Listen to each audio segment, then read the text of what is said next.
They're slowly creeping up with the 3-man here. V-Black finds Lloyd Dream hunkering down. Here comes Repulsive in the rest. Are they going to press the issue? Brain Freeze goes big, actually wins that battle against Second Love. And it's Repulsive to remain. Spike in his hand here right now. Dog, not sure if it caught him in the position. There you are. Exotic's just already so close. And that's going to be the first round right now for Geek Fam. At least good here in the pistol. Yeah, that's important for them to win the pistol round, especially in their scoreline that we do have. Once Just Us lose the confidence on these battles, it's where Geek Fam could actually come back. Now on this 9-4 with a bonus round at their mids. I hope this does not go like what happened during the first half in where they win the pistol round and they lose the next. So for Geek Fam, they just need to keep their composure and not do anything very, overconfident. Yeah, don't make that big mistake of losing the pistol again to allow JustUs for that thrift. Yeah, that's one of the biggest issues I think right now for Geek Fam is they don't really know how to hold a lead. Damn. I mean, I don't think they picked up the weapon from that, but it's these kind of interactions, man. JustUs, even on the pistols, they're still so threatening. Yeah, what? He just went one by through the smoke, just got a right click, got a headshot out of nowhere. And now they lose one member and they don't have any more flashes for the side of Geek Fam. They only have a trusty Paranoid and Brain Freeze. And it's looking like they want to push and fast on B side. They would like to do that though, but these one-way smokes from Brain Freeze create a bit of opening. Paranoia allows him to get a little bit closer. And here comes the swing. There's the nades. He's isolating this quite correctly. And you can already see that's the clap back. That's very huge right now for Geek Fam. Thought they were going to bleed a lot more, but they at least put a gauze on that wound and stop it from being infected into the site. Crossfire from what we've seen there from the squad, and once they started it, what was that? I just wanted to see that again. And with how it started here for Geek Fam, I thought that it's going to be rough because they lost one of their flashes, but I mean, it's an eco. They really didn't need as much with the anti-eco that they have. So they just gunned down the members of Just Us. But now is where it starts and where everybody has guns now. Everybody is ready to take on the challenge. And Brain Freeze, so far, has been consistently great at what he does on B side. Fair enough, right? Lloyd Dream knocking into the corner here. Clap back with the flashes. Huge altogether, and Repulsive overshot his shrouded step. That's going to be a big punish right then and there. It's going to be the smoker gone. More paranoias, and they even at least delay for a couple of seconds that plant as well, as he did drop it. This is going to be a very good answer back for Geek Fam, but somehow off-cam kill here for Lloyd Dream onto Blurred. There's the drop right now from V-Black coming into the site. Second Love realizes this, sees this as well, but he kind of overstated his welcome. This is just Geek Fam not able to kind of play off of each other. They're going a bit too far forward from everyone else, and they're falling down like dominoes. A bit too surprising on the approach and what they did there, because nobody dropped together, or at least cleared each other. No trades, no crossfires. That's why they weren't able to clear the site. But it also comes to show how Just Us approaches the post plan. They just have everything in check. And once they see one angle open, they would go and try to take the fight, try to take the trade. And when they do, it snowballs in their favor. So far, the rounds that we have been having, Azardai, it all comes down to that one kill after the post plan. Then it goes down to who gets that one kill. Fair enough, right? JustUs exposed by that quick guiding light. Fortunately, that was expended for information, and there's only one more flash for V-Black to utilize. Lloyd Dream comes in, big nade, stops Exotic from going in ballistic with the weapon, and Lloyd Dream... Again? I mean, he uses the smokes to turn his Dream into other players' nightmares. Pop shots through the smoke has been just absolutely stellar. Hold on. Slather coming in. Schofield, and this has just turned into an absolute firefight. They could actually back away. V-Black answers back with the big ones. The big box, and Brain Freeze picks it up. 1 versus 1. Spike, not planted for Second Love. The smoke giving Brain Freeze access into the site. Now it's 1 versus 1. He knows exactly where he is. Both of them had an idea. but it's Second Love that made it into a reality. That was cutting it too close for JustUs because they already had the man advantage, and once they got Brain Freeze on a pinch, Paranoia comes out and he gets it to a 1v1. Too close for comfort, but getting 2 rounds out of the pistols. 11-5 is the scoreline. Match point is waiting for JustUs. They are looking for another strategy to approach this. From what we're seeing from Geek Fam, a bit of a broken buy from them, risking it all for this next round. Yeah, they just do not want to play from that 12 deficit if ever. Big fights from Slatham once again. Exotic pockets himself here. They're not going to be aware of it, but he's not just really that dangerous with the Guardian. Hold on. I take back everything I said. Guardian, Exotic. It's a match made in heaven. 3 versus 2. Exotic can now just go hand in hand with V-Black. Get that heal if he can. Of course, they still have to be careful that they might lose that map control if they do so.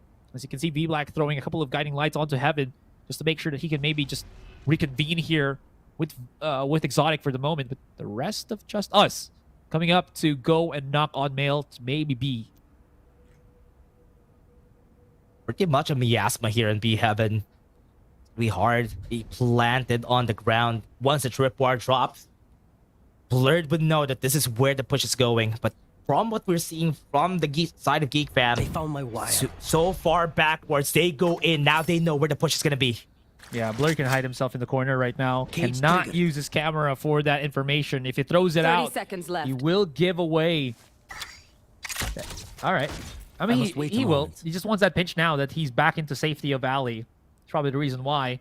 20 seconds remaining. Second Love, who's got the spike in hand. Someone's going to hold someone's hand here. There it is, coming into the corner. Spikes it up. Can't really put it anywhere else except for default. There's a tripwire, if you can see it, at the back of pillars. So if we see Second Love slowly retreat in that position and gets tripped up, that could be a big linchpin right now for Geek Fam.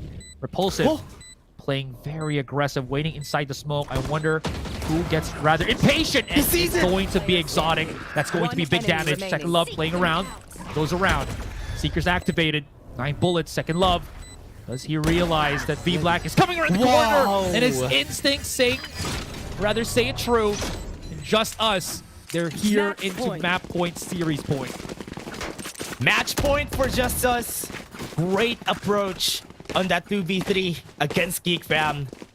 Just played around each other, and Repulsive taking the risk of pushing. They got the win out of that. Second Love with his mad instincts just won them the round there. And now last chance for Geek Fam with the showstopper and Slatham. Would he be able to buy some time for his team in order for them to get the next 7 rounds? Is my math correct? Yes, my math is correct. And yeah, you're fine, you're fine. Okay, great. But now it's their time to shine. I mean, we talk about those possible comebacks, right? But 7 rounds is tiring.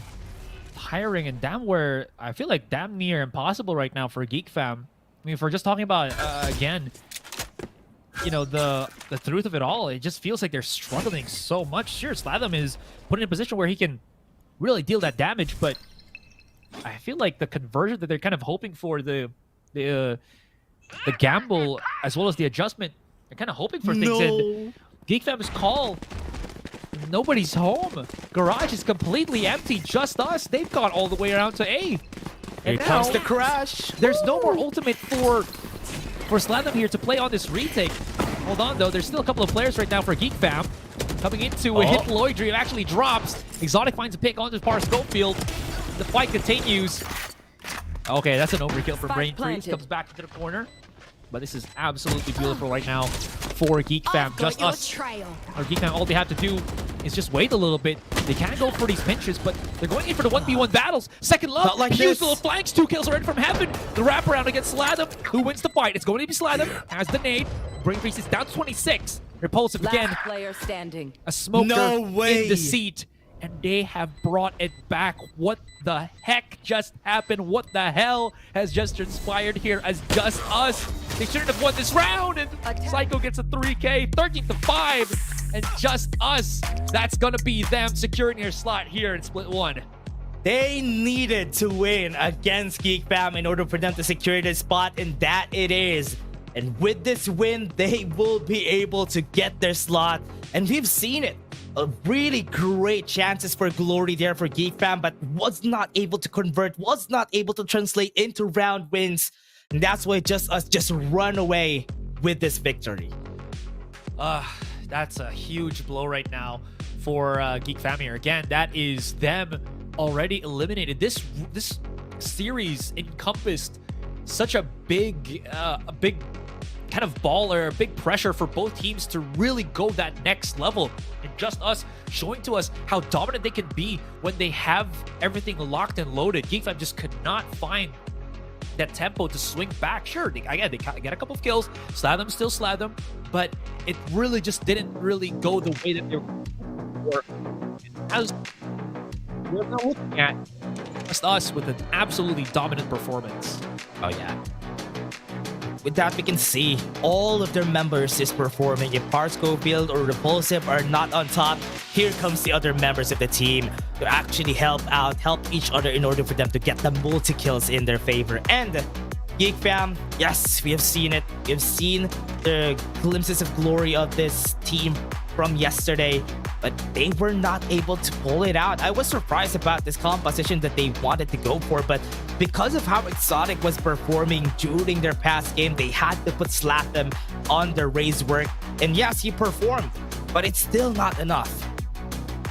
Yeah, just they're kind of hoping, right, that it can change. But the big problem is that the pieces that needed to really get that tempo, really get that impact rolling, wasn't really moving, right? Slatham just feels like he's on an island trying to create these kills, and unfortunately, it's just not really there to spark anything else from Geek Fam right now. There really is that stark difference, and as we can see here in the highlights, there were some really stellar rounds. That starting pistol, you know, when this map started, looked promising for Geek Fam, and then out of nowhere, again, it's just JustUs creating that thrifty round to break the economy.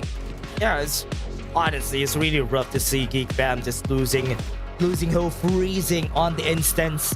And even here, JustUs is just racking up so much skills. And it always feels like JustUs surprises Geek Fam on every play that they have been doing, and shouldn't have been the case here. But again, also us, we're surprised about some of the shots here from JustUs, but it works out. It works out. Yeah, fortunately as well, right? If you're talking about Geek Fam backing into Geek Fam, Exotic, he got a couple of picks, but not enough that it really catapulted anything big here for Geek Fam. So in any case, again, Geek Fam are eliminated, and JustUs, they have a much better chance right now. They can still get hit by those tiebreakers, but coming with this kind of performance, come what may, feels like they have a better shot at getting into that top 6. Anyways, that's it for me and Dash here. We're going to just throw it to the panel to discuss this series and get that interview. Laika and friends, Laika and the rest, Laika and the gang. Sup, gang? Well, pakitaan mo nga kami ng mga gang sign mo dyan. Gang sign, ito, meron ako. Oo, ayan. Ayan, actually, meron ako. Teka, kailangan ng konting preparation. Okay, ito practice mo na. Sige. Ito. Meron itong build up eh. Wow! Ano yan? Snake? Ano yan? The Viper. The Cobra. The Cobra. Kaya ko lang sa isang kamay. Ayun. Small na Cobra. Mini. Ito yung sa akin. Ito yung sa akin. Ano yan? May expression pa yung mukha eh, no? Pero grabe. Ayan. Pusuan natin ang JustUs kasi napakahusay ng pinakita nila sa atin dito sa series na to. Hindi ko alam, baka nakinig sila sa pre-show panel natin dito kung saan napaka-uplifting ng mga coaches natin dito. Wag daw ma-pressure. And true enough, Fluffy, parang hindi talaga na-pressure itong team na to. Exactly. It feels like for their final game dito, medyo relaxed na sila and the confidence talaga kitang-kita sa gameplay. Yes, totoo naman. Ngayon naman, tingnan natin ang ating MVP for this series. No surprise here. It's gonna be Mr. Second Love, Mr. Consistency. Ito na. Sakto yung sinabi mo. At actually, at 272 ACS para sa isang Cypher, di masyadong usual dito sa agent na to. But nakita nyo naman yung kanyang impact. Very clutch rounds. Very important na space taking on attack on the defense as well. At nakita natin kung gaano siya ka-impactful on actually two maps na nakita natin. Nakita natin dun sa split eventually parang kung di ako nagkakamali plus 10 siya nun 19 kills tapos parang 9 deaths lang. Overall, ayun, saktong-sakto plus 10 talaga, which across all of the players, siya lang yung nakagawa. Sobrang goods. I think I have to agree there then. 83% yung kill assist niya on that Cypher. And normally naman, di ba, pag Cypher ka, magsasetup ka sa isang site, tas they're just gonna avoid you. But somehow, he's always managing to be in that fight, always relevant, kahit saan pumunta yung kalaban. Yes, always relevant talaga. Kita natin, actually, hindi lang si Second Love, of course, yung star dito sa team na to.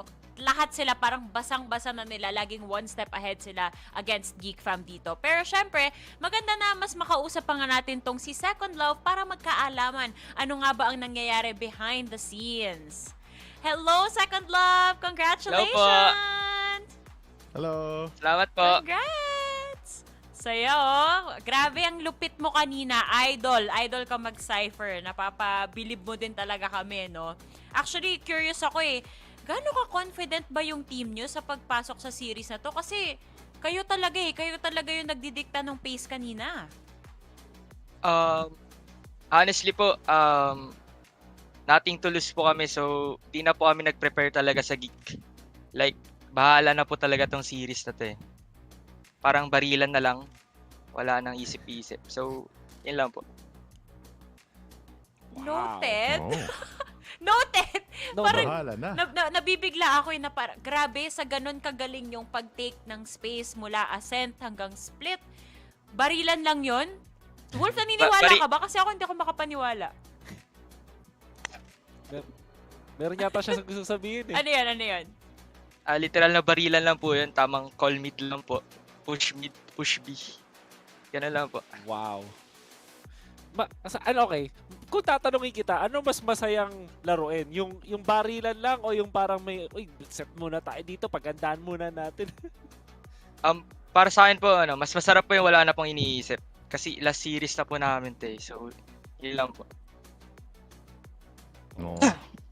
And on that fact also, yung tanong ko, since last series nyo na, there's not much that you can do for yung mga standings, ganun medyo bahala na at this point. So not that everything is said and done, I just wanted to ask na, looking back sa una nyong game hanggang ngayon, how do you feel like your overall run has been this VCT? Parang yung first game nyo, tas nag-set na kayo ng expectations. Sa tingin nyo na ba you have exceeded them or parang sakto lang? Like, how proud of you are you of your run?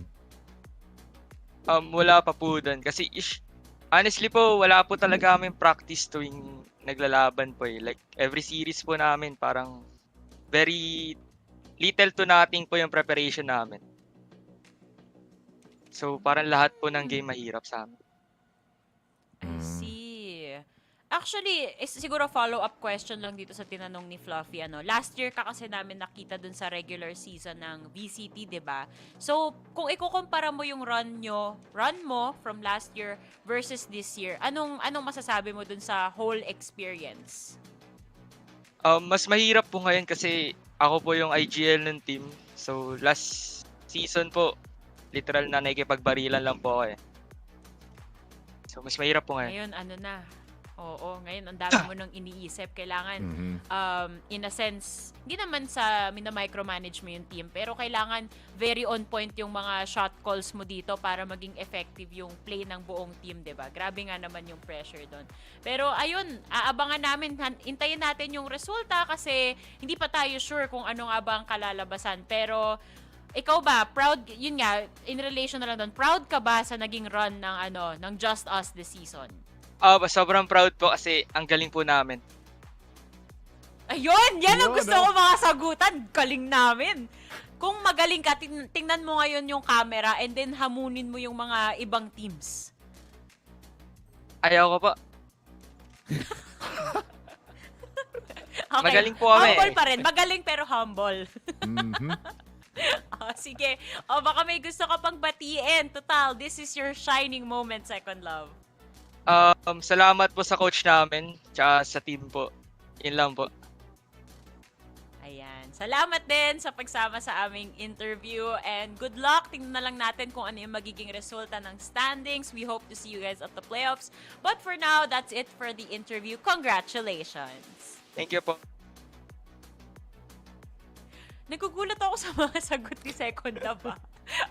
Hindi ko ina-expect yun. Actually, di kami naghanda. Gusto lang namin barilan. Lupit. Lupit. Actually, baka nga yun pa yung naging effective for them kasi nga, as individuals, alam naman natin na very skilled sila. So, the less na may pressure, tulad nga ng sabi nyo kanina nung humingi ako ng advice mula sa mga coaches natin, nawala yung pressure. Nag-focus lang sila sa tutukan. Galing, galing. Kakatuwa nga naman. So, ayan guys, dito nagtatapos ang ating second series. Muli naming gustong magpasalamat sa Mineski Global, the official tournament organizer, of course, of the VALORANT Challengers Philippines 2024 na presented by PPGL, kung saan nyo pinapanood lahat ito, na ang biggest esports league dito sa bansa. At also, maraming salamat sa ating official super app, ang Grab. Score Grab's lowest prices ever with up to 15% cheaper fares on Grab Car Saver, delivery fees as low as 15 pesos with Grab Food Saver delivery, and thousands of budget-friendly meals as low as 99 pesos with Grab Food Saver meals. And last but not the least, this tournament is officially sanctioned by the Games and Amusement Board. Maraming salamat! Huwag na huwag kayong aalis dahil may third series of the day pa tayo. Muli niyong nakasama dito sa panel, of course, si Mr. Fluffy02, si Wolf, and si Likeable. See you after this quick break. Go!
to VCTPH. Bago ang lahat, gusto ko lang ulit batiin ang mga tao. Happy Women's Month nga pala. Yan. Si Dash yung nasa gitna natin ngayon, di ba? Happy Wala Women's lang. Month po. Yes, ayan. So, si Dash at si Riri ang kasama naman natin ngayon dito sa panel. Kita nyo naman laging mix and match ang mga araw natin para marami rin kayong insight na nakukuha mula sa ating mga analyst. We're down to the final series of the day. Riri, kamusta naman ang iyong cast for the day? May mga glimpses ng Ray Rakers pero medyo nauudlot ah. Syempre naman, kahit may Ray-Rakers, ang importante, may nanalo pa din, di ba? At hindi tayo naghintay ng 7 hours bago makita yon. At proud ako sa JustUs actually sa performance nila. Imagine a clean 2-0, di ba? Against Geek. That's just really powerful. And syempre yung unang match din natin, sobrang amazed na nakita kong nakakuha yung map, yung aim PH out of Oasis Gaming's hands. Yep. Yun yung pinaka-surprise sa akin, yung first map na nakuha ng APH against Oasis Gaming. Then, after some time, Game 2 and Game 3, talagang biglang nakapasok na lang yung Oasis. Talagang nakapag-adapt sila. And even during second game, JustUs, overall, sobrang dominating nila against Geek Fam. Sobrang dominating nga naman talaga. Nakita natin kanina. Tapos nakakatuwa pa dun sa interview, no? Hindi nila masyadong pinaghandaan daw at plinano. Nag-focus lang sila sa tutukan, sa barilan, and in the end, nag-succeed pa nga sila. Ibang nagagawa ng no pressure. Is that gonna be the question for our next series? Malalaman natin yan. Pero bago pa tayo mag-introduce ng first team, ay gusto namin magpasalamat sa Mineski Global, the official tournament organizer of the 2024 VALORANT Challengers Philippines, presented by PPGL, the biggest esports league in the country. Also, thanks to our official super app, Grab. Score Grab's lowest prices ever with up to 15% cheaper fares on Grab Car Saver, delivery fees as low as 15 pesos with Grab Food Saver delivery, and thousands of budget-friendly meals as low as 99 pesos with Grab Food Saver meals. At syempre, last but not the least, this tournament is officially sanctioned by the Games and Amusements Board. Salamat po sa pag-sponsor sa amin. Ngayon na, usapang matino na. Una nating ipapakilala ang team na kilalang-kilala na rin dito. Isa na rin talaga sila sa mga staples. And I would say they are definitely always the team to beat right now. And I'm talking about the one, the only, NAOS Esports.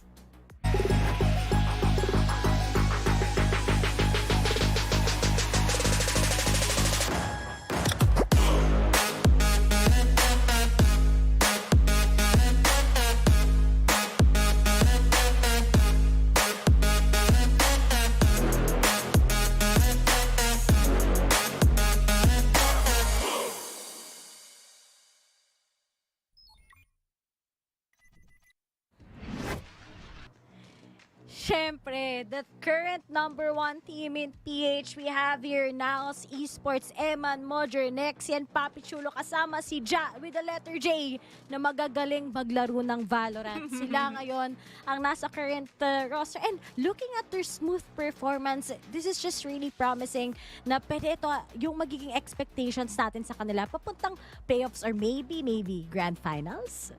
Oh, and yun na nga, maybe nga mapunta rin sila sa Grand Finals. And nakita naman nating performance sila during the recent times. May a bit of a struggle against Geek Fam dun sa game nila sa split during the first half. Pero after nung first half, dun talaga nag-snowball in favor of NAOS Esports just by sheer strength and just by sheer strats na ginagawa nila. Sorry, mapa-out of character lang eh, no? Medyo nagulat kasi ako. Ngayon ko lang ulit nakita yung mukha ni Ja during the player camps. Kasi usually, alam nyo naman yung nakikita natin dito. Naka-forward siya, no? Naka-forward siya. So, congrats. After siguro nung interview na ngayon ko lang ulit siya nakita sa player camp. Sa aliw naman ako. Pero grabe grabe yung mga Nostradamus natin dyan. Grand finals pa nga ang inaabangan ng mga analyst natin. Napakalupit naman kasi talaga ng team na to. At si Ray Ray may mga gusto pang sabihin sa mga letter J na magaling maglaro, pero mamaya natin yan pag-uusapan. Dahil ngayon, ang makakalaban naman nila ay isang team na gustong manalo, kasi kapag nanalo sila dito sa series na to ay ibig sabihin pasok na sila sa ating playoffs. Kakayanin na kaya nila, lalo na't higanting-higante ang makakalaban nila? Alamin natin mula sa Carti Esports.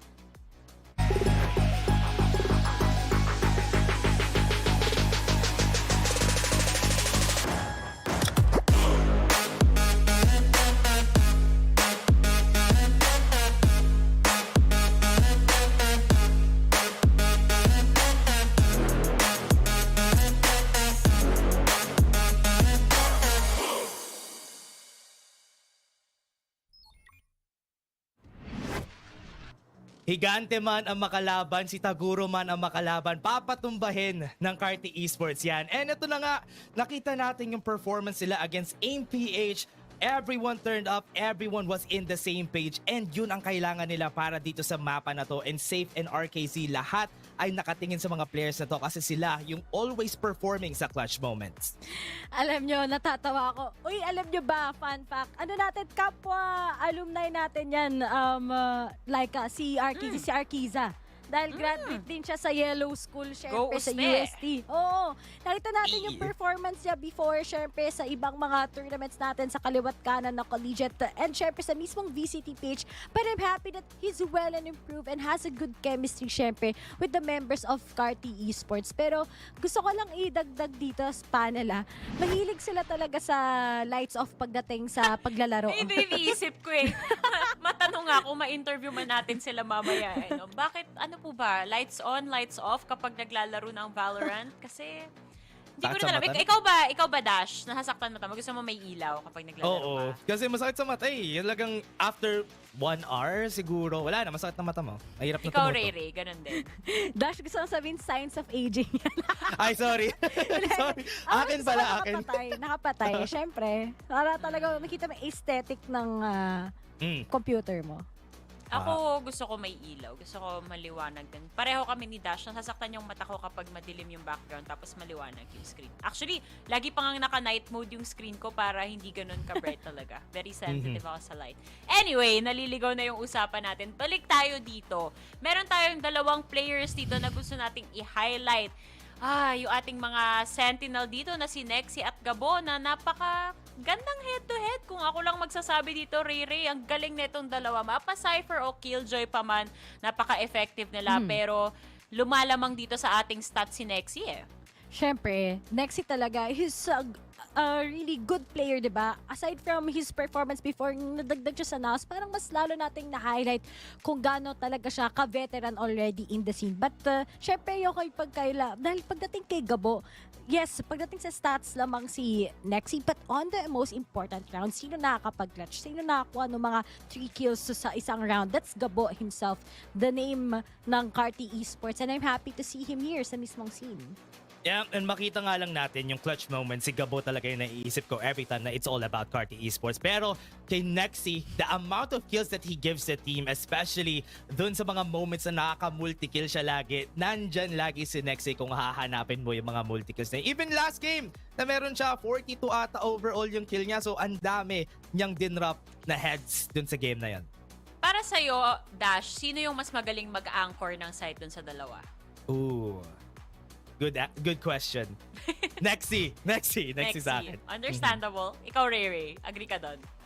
Agree ako. Iba talaga si Nexy. I think he's one of the best talaga na sentinel dito lamang sa Philippines. I agree. Yun din yung nafe-feel ko. Even before, nung nasa mga ibang teams pa tong si Nexy, napaka-consistent ng taong to and very lovable pa. Unrelated na sa laro, nakakatuwa talaga. Pag nakita ko si Nexy, parang hindi ko mapigilan, napapangiti din talaga ako.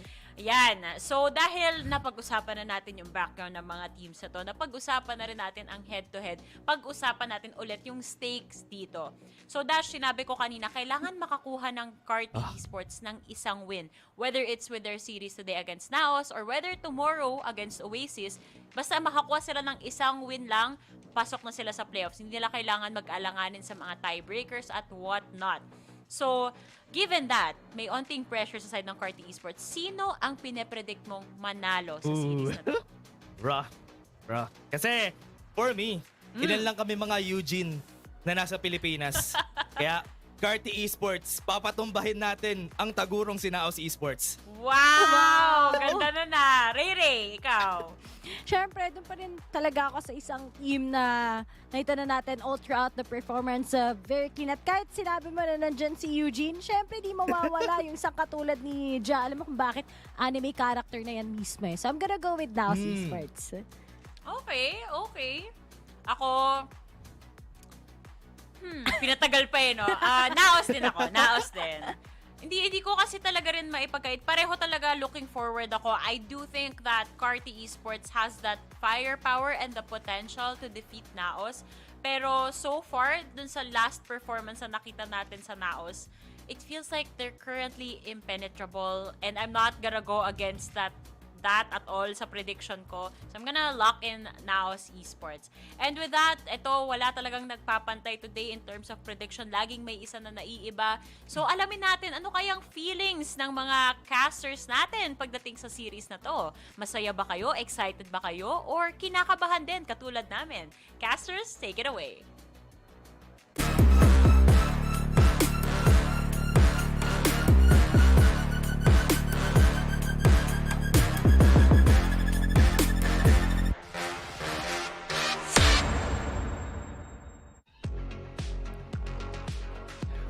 Ladies and gentlemen, we are here once again for the last series of the night. It is going to be Carti Esports versus NAOS Esports. And this is going to be a big one here. They just need to get that one more series, whether it's this one with NAOS or the next one tomorrow with Oasis, and they qualify. If not, it's going to be up to the hands of the RNG gods. Again, for that, anything else, my name is Asar. Now is Fluffy. It's really down to the wire right now for Carti.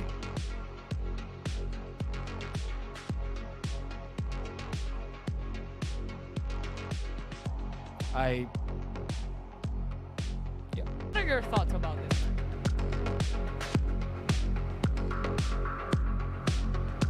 Yeah, hello, Fluffy. Not sure if they heard your point there, so we're just gonna head on to the veto. I thought I was the one who was having issues again. Yes, the day of tech issues for casters, but this is perfect because at least there's not that happening for our players here. Hopefully we'll be hearing with Fluff in a moment. We'll see how that goes.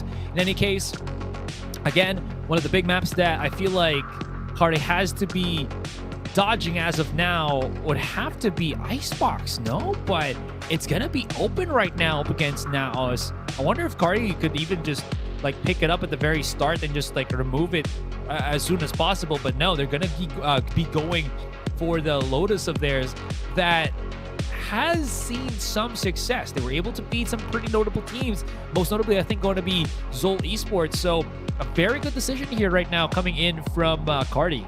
Yeah, exactly. And Lotus as well, a map that they have played, I think one of the most played maps for this team. A lot of experience for them. For sure, a good start is their plan. Now it's going for a split. Not a surprise there.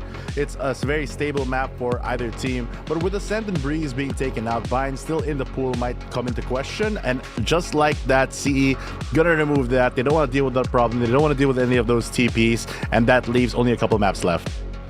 But that still removes or leaves Icebox left out into the open, no? So NAOS can just bring us straight into that with a ban on Sunset, and there it is. The starter map is going to be Icebox, but of course, big question will be, can Carti bring us there? Because, like you mentioned, Split also is a very strong map here for NAOS. Carti really has their work cut out for them with how the flow of the map veto has kind of, you know, gone to the series. Yeah, and I feel like the pressure is also on them. With Icebox being the decider, it does kind of mean that the king of Icebox, NAOS Esports, has a really big map advantage the longer this series goes on. And if it draws out, it might be a real struggle for Carti. So really, the pressure, I think, has to be in that setting the tone in the first map. They really need to get that one in the bag. Yeah, another big player, I think pressure player here for Carti. We did talk about, I think that was Gabal and Nexi, but Eugene S, I think, has been one of the big factors as well as to how Carti have been just so consistent. He is just, I feel like, one of the biggest impact players that we've seen come in from the team. Sure, Safe is also there, but he's a follow-up. I feel like Eugene S is the one that ignites it, and that's, again, a big reason as to why we're seeing him here on the duelist role. Yeah, and I mean, we've seen him on Lotus before, and he has always done well playing that Raze. Most of the time, if he gets those early picks, he's able to roll over and get that momentum going on the attacking side. On the defense, he always manages to find his own kind of groove as well. So with the support of the rest of his team, I feel like if NAOS is not able to really stop that Vanguard, it's going to be a big problem for them moving on later as the time ticks down in a couple rounds. Yeah, fair enough. We'll have to see how that kind of unravels right here on our first map, right? How strong can they really deal with NAOS here? And I kind of want to talk about a little bit, I guess, on how NAOS was, I guess, for lack of a better term, when they had that match against Geek Fam, did somewhat struggle in, I believe, the couple starting rounds, especially on that split map. I think we did see how there was that bit of a struggle here between Mojer kind of starting things. So if Geek Fam can situate themselves in a position where maybe if we come onto that split map, they play on defense, they could replicate something that happened with Geek Fam. Any case, we are going to go on our Age of Select here as we do prepare ourselves for Lotus. Chamber coming in from Ja from NAOS Esports is gonna always be nice to see, and because you kind of lack utility when you do that, they are gonna supplement that as Eman is gonna stick to that fade. A lot of utility coming out from him, as well as Nexi and Papi Chula for the double controller now. So in Carti Esports side, though, they are running that Gecko, which in my opinion has been one of the more underrated picks that I feel like a lot of teams are just kind of catching up on that trend for, replacing out that Sky. But now that I'm looking at it again, it does kind of feel like there's a lot less info for NAOS Esports. True enough, right? It's only going to be really Eman, but we have also seen Ja be hyper aggressive with that chamber of his, and without the, I guess with the threat of the Gecko, he's got to be a lot more careful with that. Dizzy is, I think, one of the better abilities that can flush out Gecko, or excuse me, not Gecko, but the chamber in a much cheaper fashion. As long as you can bring it back into a place where you can retrieve your Dizzy, you can keep using it for days and keep, again, forcing out the rendezvous from Ja prematurely. Again, this is just a kind of hypothetical standpoint, but you do see where, again, the counter could come out here from Carti. Yeah, they have a lot more utility that they can trade with that Gecko being so reusable and so flexible. It creates a lot of ways for them to gain value as a round kind of goes over time. The longer the round goes, basically you can just use a lot more util as Gecko since you can keep going and going and going. Whereas now Esports only have a limited amount, and between that and having to wait through the cycles of both the Viper wall as well as Dark Cover, there is going to be a lot of gaps that if it is exposed, could be something that they can punish from NAOS Esports and maybe get a couple of rounds from there. Man, this is going to be so important here right now for Carti. We start off our series here on Lotus, another map that NAOS are very notorious at being just bullies to Carti. Huge emphasis right now on their players to really come up big. Tricks, big emphasis on him as well to play as that devil's advocate here on C Long as Arkiza gets that little catch off on Eman. In any case, just a bit of a pistol, slow it down. Chill. I like the pace, though, from the defense here. They're kind of using Arkiza to bait out the C-push because the rest of the players are playing so far back. But maybe recognizing this or smelling something fishy, now Esports going to pivot instead and use this lurking Viper wall to gain a bit more control towards the A side, while the brunt of the team still sticking towards B for a possible flip of the script. Instead, looks like the call to be made as Ja does lead the Vanguard here to push through tree. At least clear this out very slowly. It's a late rotate for the defense here. Only Killjoy really to stop any of the possible aggression if Gabot chooses to peek. Yeah, I mean, there's going to be a big emphasis here on Gabot too. If they try to push out on A main, they start to clear him, activates the alarm bot, but I think the alarm bot actually got caught right now. Gabot patiently waiting on the crevices here, but same could be said with NAOS. They didn't all push into that A side and then start placing themselves on the pulse button. They already placed themselves right here just to make sure Eman, not wanting to give away his position for the moment, hold onto the corner here, has a position with his own teammate. Here's the... Oh, didn't see him. No, wait, hold on. Eman could be in a bad spot. The ball is pocketing themselves in the corner right now, but look at the multi-kills already happening for NAOS. It's still not the biggest of impacts just yet because Gabot, even though he held his hand, he held his gun, nobody else on Carti was going to be able to feed off of because they were all just dying left and right. That could have gone either way there. Gabon not being checked could have been the biggest punish here for NAOS Esports, but the timing just didn't work out with all the smokes and commotion happening on site. He lets the fade go by him, and even though he's technically quote-unquote the first contact, he's the last to really fall, the last survivor. And now Esports, they get that better buy, and Carti, they look very slow on the rotates, but this time they look like they're postured towards a very quick push out onto B. Since they are on that lower buy, they can afford to do this. On all the other side of things, Ja already gets Gabot down.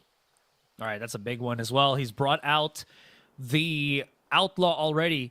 Statement purchase as well. Seen a lot of teams really utilize that as well as Ja, of course. And that already shuts down Gabot here. Now known to be very controlling of their side of the map here. That's how you want it with Lotus. You don't want that mid presence to vanish. Carti playing a slower pace here. But now it's just, again, just a cut of noise. Just very patient with how they approach, even just on the pistol of Carti. Carti, though, okay. All right, that's just damage. Just got one. Emon as well. They know that B main is somewhat compromised. But again, now it's just controlling the map with absolute precision. They're waiting it out and making sure that they have a field. They don't want to get punished by any of this over-aggression. Eugene S gets a great timing, though. Might get a gun upgrade off of Mojer falling, as well as the flank pressure. That's true. That's a conversion into the Bulldog here. They might want to not challenge Ja when he has that positioning. Sniper in hand as well. Urquiza, trap destroyed. Lone player here. It's going to be Ja just bringing in the weapon, as they do know that Urquiza was coming in through spawn.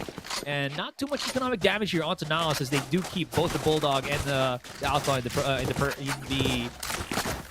the moment. There we go. I'm losing my words here. A little bit. Bro, we got a lot of speechless right now because looks like this surgical approach that NAOS Esports is bringing to the table has been working well, not falling into traps. And CE, they've been stacking a lot whenever they're on the slower buy, but NAOS just refuses to try to even go for a challenge, instead playing that long game. But this time around, different change of pace as the aggression seems to be stacked up for the defenders here on A, and they have a lot of rifles to work with to back that aggression up as well. Scans coming through. Ooh, he's so close. Very close indeed, but look at the pacing, as well as spacing here for Nexi. Somehow manages to at least back away in the nick of time, so that's going to be the 1-to-1. Mojer now explodes onto the C site. Does see that there is the KJ utility right now. Ja spotted, just holding that C long position. Gabal now, you know he wants to go for this push here, but he really can't. There's too many players of NAOS, since he has to wait for the rest of Carti. Carti playing that slow place game for now. At least take a breath before they start moving into the site. There. Jazz holding the flank as well. They don't want to give anything up for this. The rest of the players, cheeky angle from Mojer to get some contact. The paranoia is going to come through, though. Yeah, smokes as well to isolate players of NAOS, but it's not really doing a good job, is it? As Papichulo still there with the impact. Urquiza as well barrages into the site. Papichulo now comes in. Urquiza is so on point here. That smokes. Oh my god, what a shot! Ja is just absolute precision personified as he hits the two shots through, one to the smoke, as well as one to the cranium of Trix there with his headhunter. That's what you want from your chamber player. You know, you get that long range down as well. It's not his ultimate, this time it's just the outlaw, but you can see that same theme running through, having that pocket rocket to really shut down a lot of plays when they gets pushed. And the fact that he's able to do this, I feel like he forgot for a second that he was a chamber, bringing out that classic, but still gets the frag and converts what CE for sure was hoping to be their round, now forced back onto the eco. I like that pocket rocket. There was that big pinch that we saw from Carti, but now they just had the contingency plan, right, to follow up. There it is, safe throwing out the Dizzy here on C long. Now, as soon as that ability does close off, you can see the quick little push that they did on Mound. Bit of noise here on Ja as he creeps right back out, but does not want to leave the proximity of that rendezvous, as he is just holding B main for the moment. Just a bit more map control here for NAOS. They really want to extract the knowledge of what they do, and they've realized, I think, from the first earlier rounds that on these pistols they play together, so much utility to re-clear things on Mound, or Rubble rather, where they have a Prowler, they still have Satchels onto Mojer, has the ultimate if he wants to use it, regardless if they're on eco or not, at least just get the round down. And Gabo, again, facing down the barrel of the brunt of the NAOS squad as they creep up towards this A site, and Util very much in favor for them, as Gabo is pressured from all directions. Yeah, paranoia to answer back here, at least for Carti to assist Gabal for the moment, but you're absolutely right. There's really not much answers that they can really do. Just use it to delay for a little bit. What a flick here from Emon. Gets the shot. Safe, really in danger right now. Paranoia to flush him out, not really blinded, but not really gonna matter now, is it? No need for Mojer to go over a kill, because they want to use that when Carti have their own gun round, but you're absolutely right. This is just clinical here for NAOS. Cleanup should be following up as well. Mojer, nice little pocket angle. They push out with the haunt. A little bit of body damage, but that's going to be that. And NAOS, 4 straight rounds in a row. Carti struggling to find any form of composure in this start. they really need to get their footing, especially now that they're finally on their bye again. They can't afford to get pushed back onto that eco. Carti Esports, they have the utility to really make these pocket 2 or 3-man plays, but they're not doing anything. They are just reacting to a lot of NAOS's actions, but NAOS is not giving any info away. They play the slow game. So it's really up to CE at this point to really start being more proactive, use that Gecko utility, flush positions out, and take the fights that they want to take on their terms. Because at the moment, NAOS is just setting the tone for this entire engagement. And even now, CE, they are changing up the pace a little bit.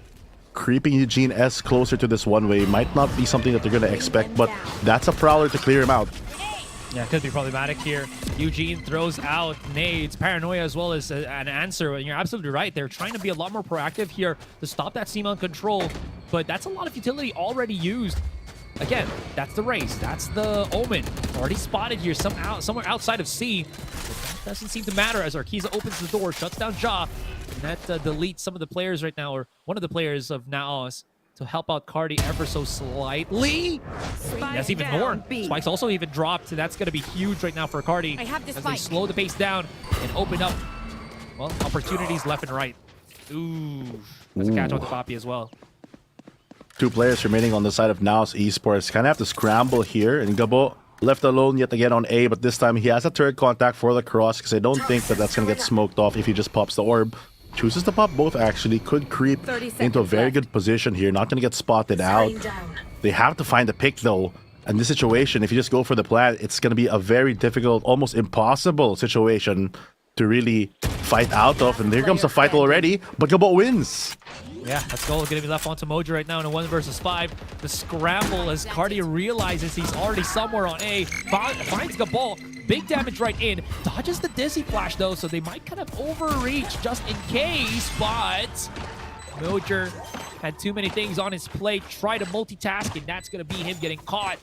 Carti, but then readjusted, man. They get themselves that first round. Yeah, I mean, considering everything that happened, the fact that they're able to really punish NAOS playing slow is a big thing moving forward, because their lessons at least have already been learned and it's already being applied. Because the one thing that NAOS is doing correctly is that they're really segmenting the map and playing slow, but the downside for that strategy is there's just not enough time when you do start losing those key positions. So if CE is able to really keep picking off these players, it could prove to be that little stone that just slows NAOS down to a halt. But here comes the operator from Ja, not wanting to lose any more of those unexpected fights. Gonna take one for himself here, as he might be able to find the shot, but no one's gonna actually peek. You see the Haunt? We're just like parallel to each other on mound there. Not getting any scans on both sides. What a massive stack here from Carti. Are they expecting that Mojo's gonna go for like a double satchel into the site and they just want to go for the catch and swing?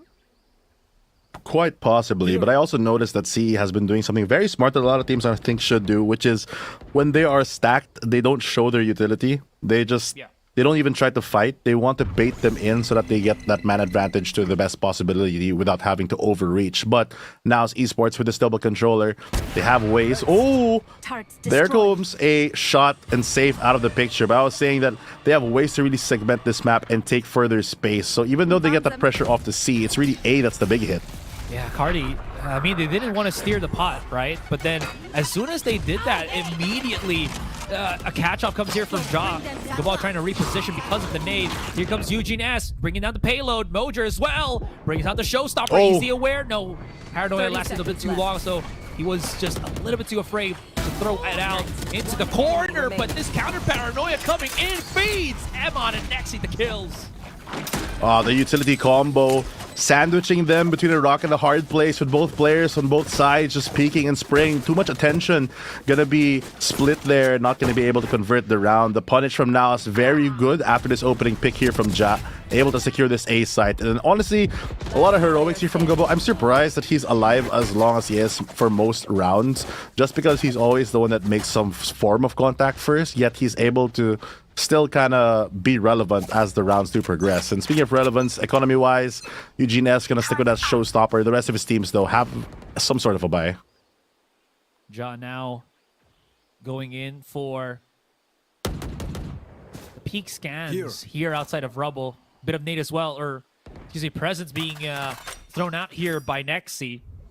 Not only just to create presence right now, maybe to coax a rotation on A side, but also to, well, prep it just in case they do want to decide to go for it. And it seems like NAOS going to be doing that that thing, just that.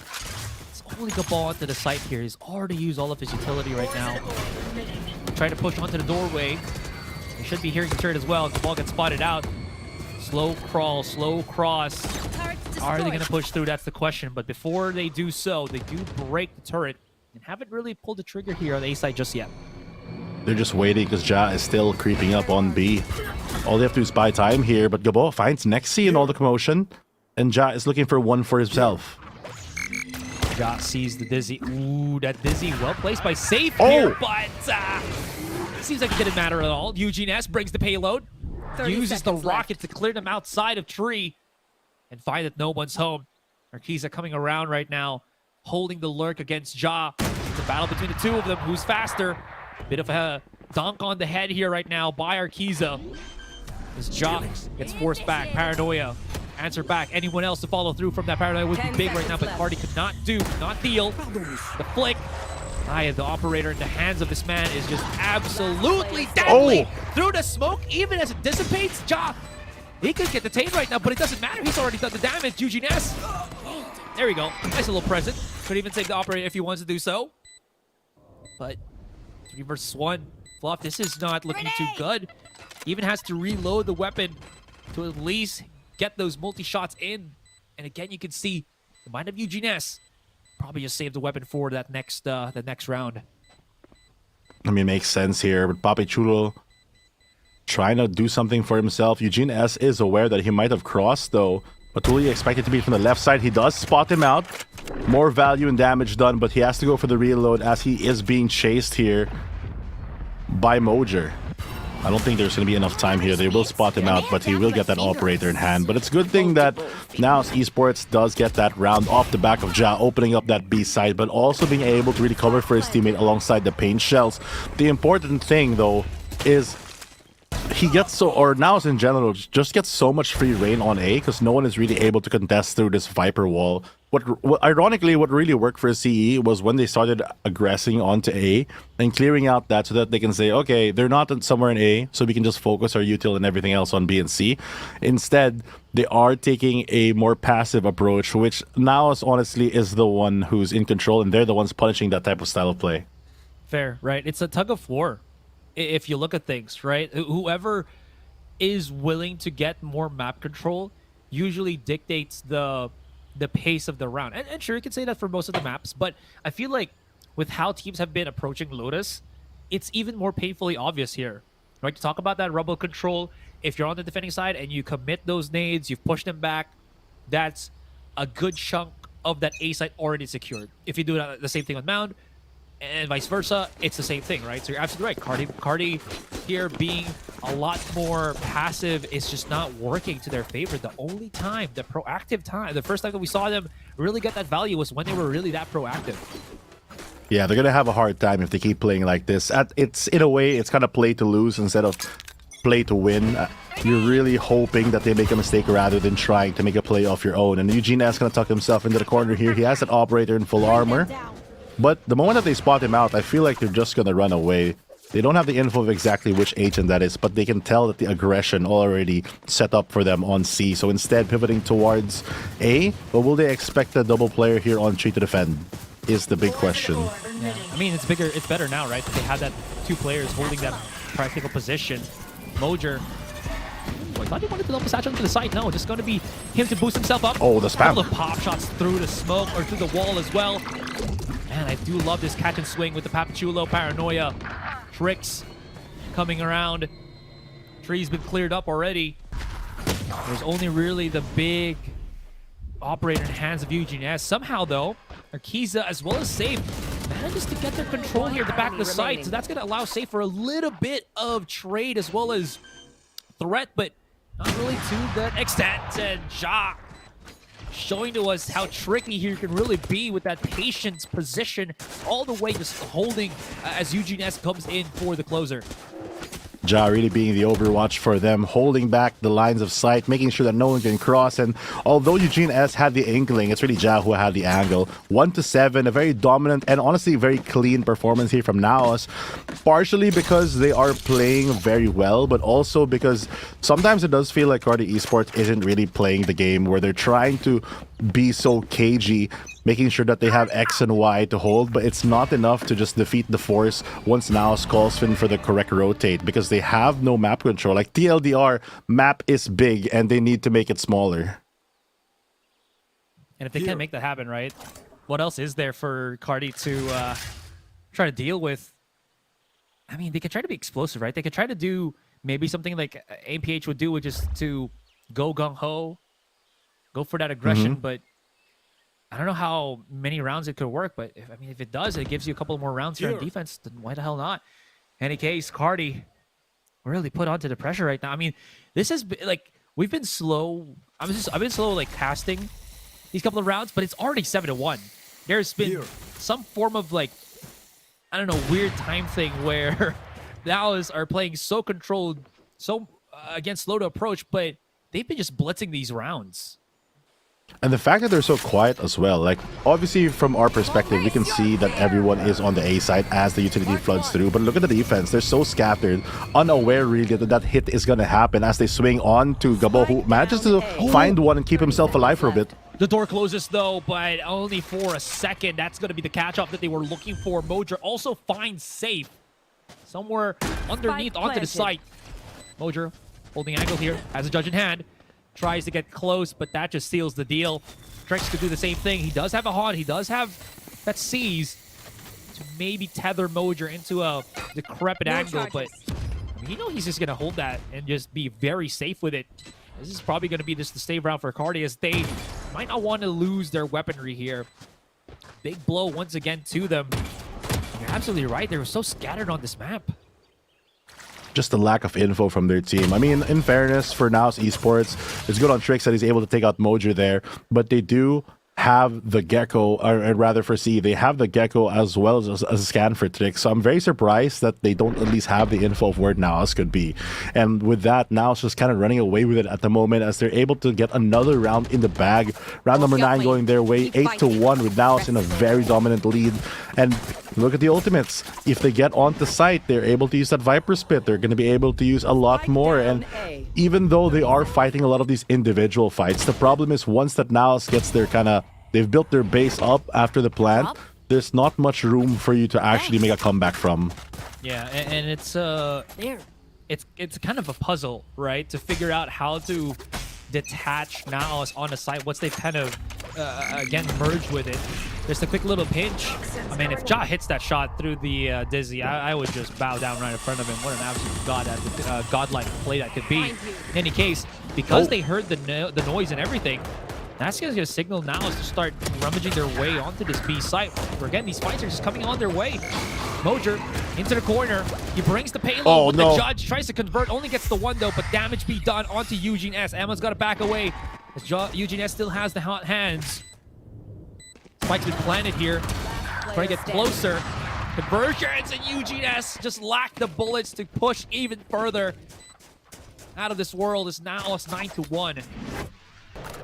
I like the no hesitation from NAOS. They finally feel the pressure on the A site, and they're like, okay guys, they're over here, so let's instantly just flood into B. And with Ja just covering all the angles, every time his teammate goes back into cover, he's ready to go for the refrag, and they're just crumbling at his feet with the hands of this operator. The chamber doing a lot of work, and considering that this is an attack, it is a very strong score for them. 9-1 is nothing to snuff at, and when they're on the defense, I can only imagine the discipline that NAOS has if they're this fast. But there comes the speed as Eugene S just hops by.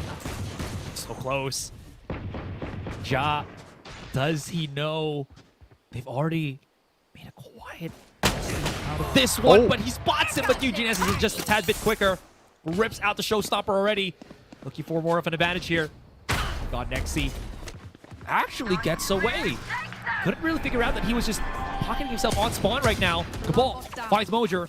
A little bit difficult for him, but they do not want to incur the wrath of the judge as he goes in. Ballistic showstopper in kind and finds Cabal exiting through the site. Mojer wants to go in wants more blood. Does have the help of his own teammate here. Emon coming in. The rash gets denied. He is just stopping them there in their tracks. All of his utilities here. Papachula converts for 2. Safe. Huge on the pistol. And it tries to just throw something in. Papachula was so close, so quick to go for the punish. The refrags from NAOS coming so quick, and the aggression not going to be stopped. They recognize that the only way CE is going to win that is if they get a foothold towards water or for CT. So they choose to take the CT fight, and with Mojer leading the charge with the judge, really pushing them back, even popping the showstopper just to tell them that he is here and you guys cannot take this territory from us. NAOS Esports commanding lead still, and it looks like Carti Esports, for lack of a better term, is struggling. Yeah. I mean, and Ja has been holding on to that Ombre for the longest time right now. Now the only time that he's gone out and used it for the force is now. That might be a bad luck charm because Eugene S just comes in swinging, gets the pick off. They've lost Ja once again, utilizing ferocity that Eugene is very much known for. Even though he's a pretty much controlled player, he can always be absolute aggression. Mojer coming in, contact is going to fail as Gabal holds that C site. Smartly backs away right now. Wants the follow-up right now for NAOS as they've lost already 2 of their players. Oh, that's it. That it is. Nexi using the Viper Pit into the plant on the spike. Oh, a lot of time being bought here, a lot of space in control for NAOS as well. They might not have the numbers, but they have the utility to push through this. But Gabal, a shot through the smoke, finds Neeman. Okay, that's both controllers still alive here for NAOS, but the front, the entire Carti team is coming in to scan them up, knocking on the spawn, but the conversions, the spray transfers, absolutely disgusting. And as Nexi survives, he cannot. If he could have, that maybe have been something because the Viper Pit was still up. But Arkiza, patient, waiting outside, converts, and that's going to be CE Carti getting the second round for themselves. They get the start and they finally get one at the end. 2 rounds for them might be that little glimmer of hope, but still a mountain to climb as NAOS Esports with the Viper's Pit really holding down that site, and Papi Chulo not letting anyone pass the moment that he's set up. This is his domain and no one can really enter. Gets the first, spots out the second on, like, I think he sees like his leg or something and just goes for the refrags. I thought they actually were gonna get this, or was gonna get this round, but the jump back from there, just not expecting that angle, only with the shorty in hand. Regardless though, a new day here as we move on to our second half of our first map, and it feels like NAOS has so much confidence. If they get this round, it's pretty much over, to be honest. Yeah, Ja, ooh, he's really taking the changes to the chamber to heart here. Look at this, right? Just has, what, not even a shield. He just like goes all in on his headhunter right now. What is that? 5 shots on it? All right. He wants to go for the swing. What is happening? He's going to be able to TP, but Eugene S just a bit too quick on the trigger, as well as the satchel. Mojer opens the doorway to go for a couple of punishes. Uses the mount for a bit of that coverage, but the pinch is a bit too much. It's a meat grinder here. Papichula converts for 2. So it gives a fighting chance here, but Emon's left by himself. But are they left here with Emon? Is the real question, as both of them thinking heads. It's all down to the wire, and Arkiza somehow manages to pick it up.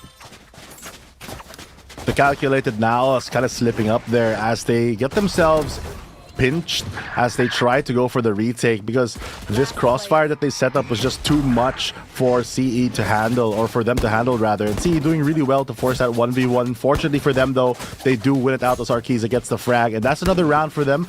Awards them with a bye, and look at their bye. It's no greed at all. They know that it's still a mountain to climb, so they're gonna take every drop of advantage that they can get, getting the 3 Bulldogs, getting that Guardian online, and Trick's gonna be the only one with the Spectre, but that's gonna be surely enough to stop the brunt of NAOS, unless they come up with a miracle. 100%. I mean, there's so many rounds that you have to face, and sure, you can, you know, have that copium of being able to climb up the rounds here, but when it's up against a team like NAOS, you definitely cannot make a single mistake. They can rip it wide right open. And what's even scarier here, Fluff, is Ja didn't really waste that much utility coming into that round. So he has a couple of headhunter shots here, and we know how dangerous that can really be when he's such an accurate player, an accurate shot with the chamber.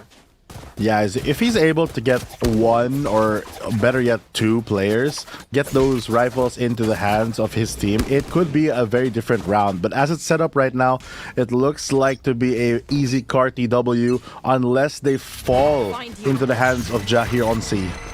All right, Ja does get forced back by the Dizzy. Gotta respect the power that it brings. Look at where he placed the rendezvous, though. At the back of that secondary pillar. Let's try to reposition. And he is really tempting fate right now. There's no real need for him to play safe, and he goes banger aggressive. And there it is, the 2-man swing. Sees into the paint shells. They compute it to Z. That's going to be supposedly the side taken. Emon trying to at least stop the plant on the spike with the wingman. Not going to happen here. And I don't think Nexi Papichulo can really do anything else, as they only have the classics in hand. There it is, a cleanup into the round. And Carti, very flawless victory. Flawless indeed, the round that they desperately need, and slowly that climb looks more possible. But now it's Esports, they finally get their buy this time around, so a lot more resistance coming into their defense as they're going to be attacked here by CE. But a great seize into Nate that you mentioned earlier that really just hit that wombo combo, turning that around. Because if that stack was not nated properly, I feel like there was a small chance that maybe 3 classics can take out a couple of rifles here and there, at least do the economic damage, since CE is on a very big back foot. Anyways, round has begun once again. Ooh, that's straight in the face of Eugene and Arkiza. Big hurts, man, big hurts. Big hurts, big things. Yeah. There might be a slowdown. Okay, that's a paranoia play. That's a conversion. Both teams trying to rile one up. Eugene S, though, heated. Oh no. He had 2 chances to get 2 kills. Unfortunately, not able to do so. That's going to hurt Carti for a bit here. That was a bonus round, but still, you see how quickly NAOS can get those punishes working for them.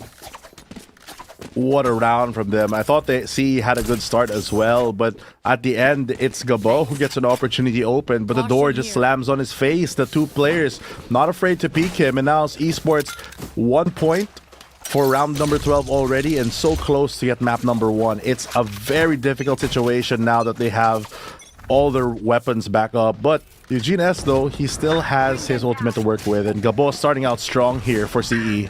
Yeah, kind of over-peaked there. Eugene S bringing in the pain. Oh no! He actually blows himself up. No way! This is not good. This is not good. That was already the first step here for Carti to get control into the B side. The take on Mound into the kill. Ja holding the angle right now. It's a little bit tricky, but Trix falls down. The full spray control from Ja, and no one's gonna be able to follow up.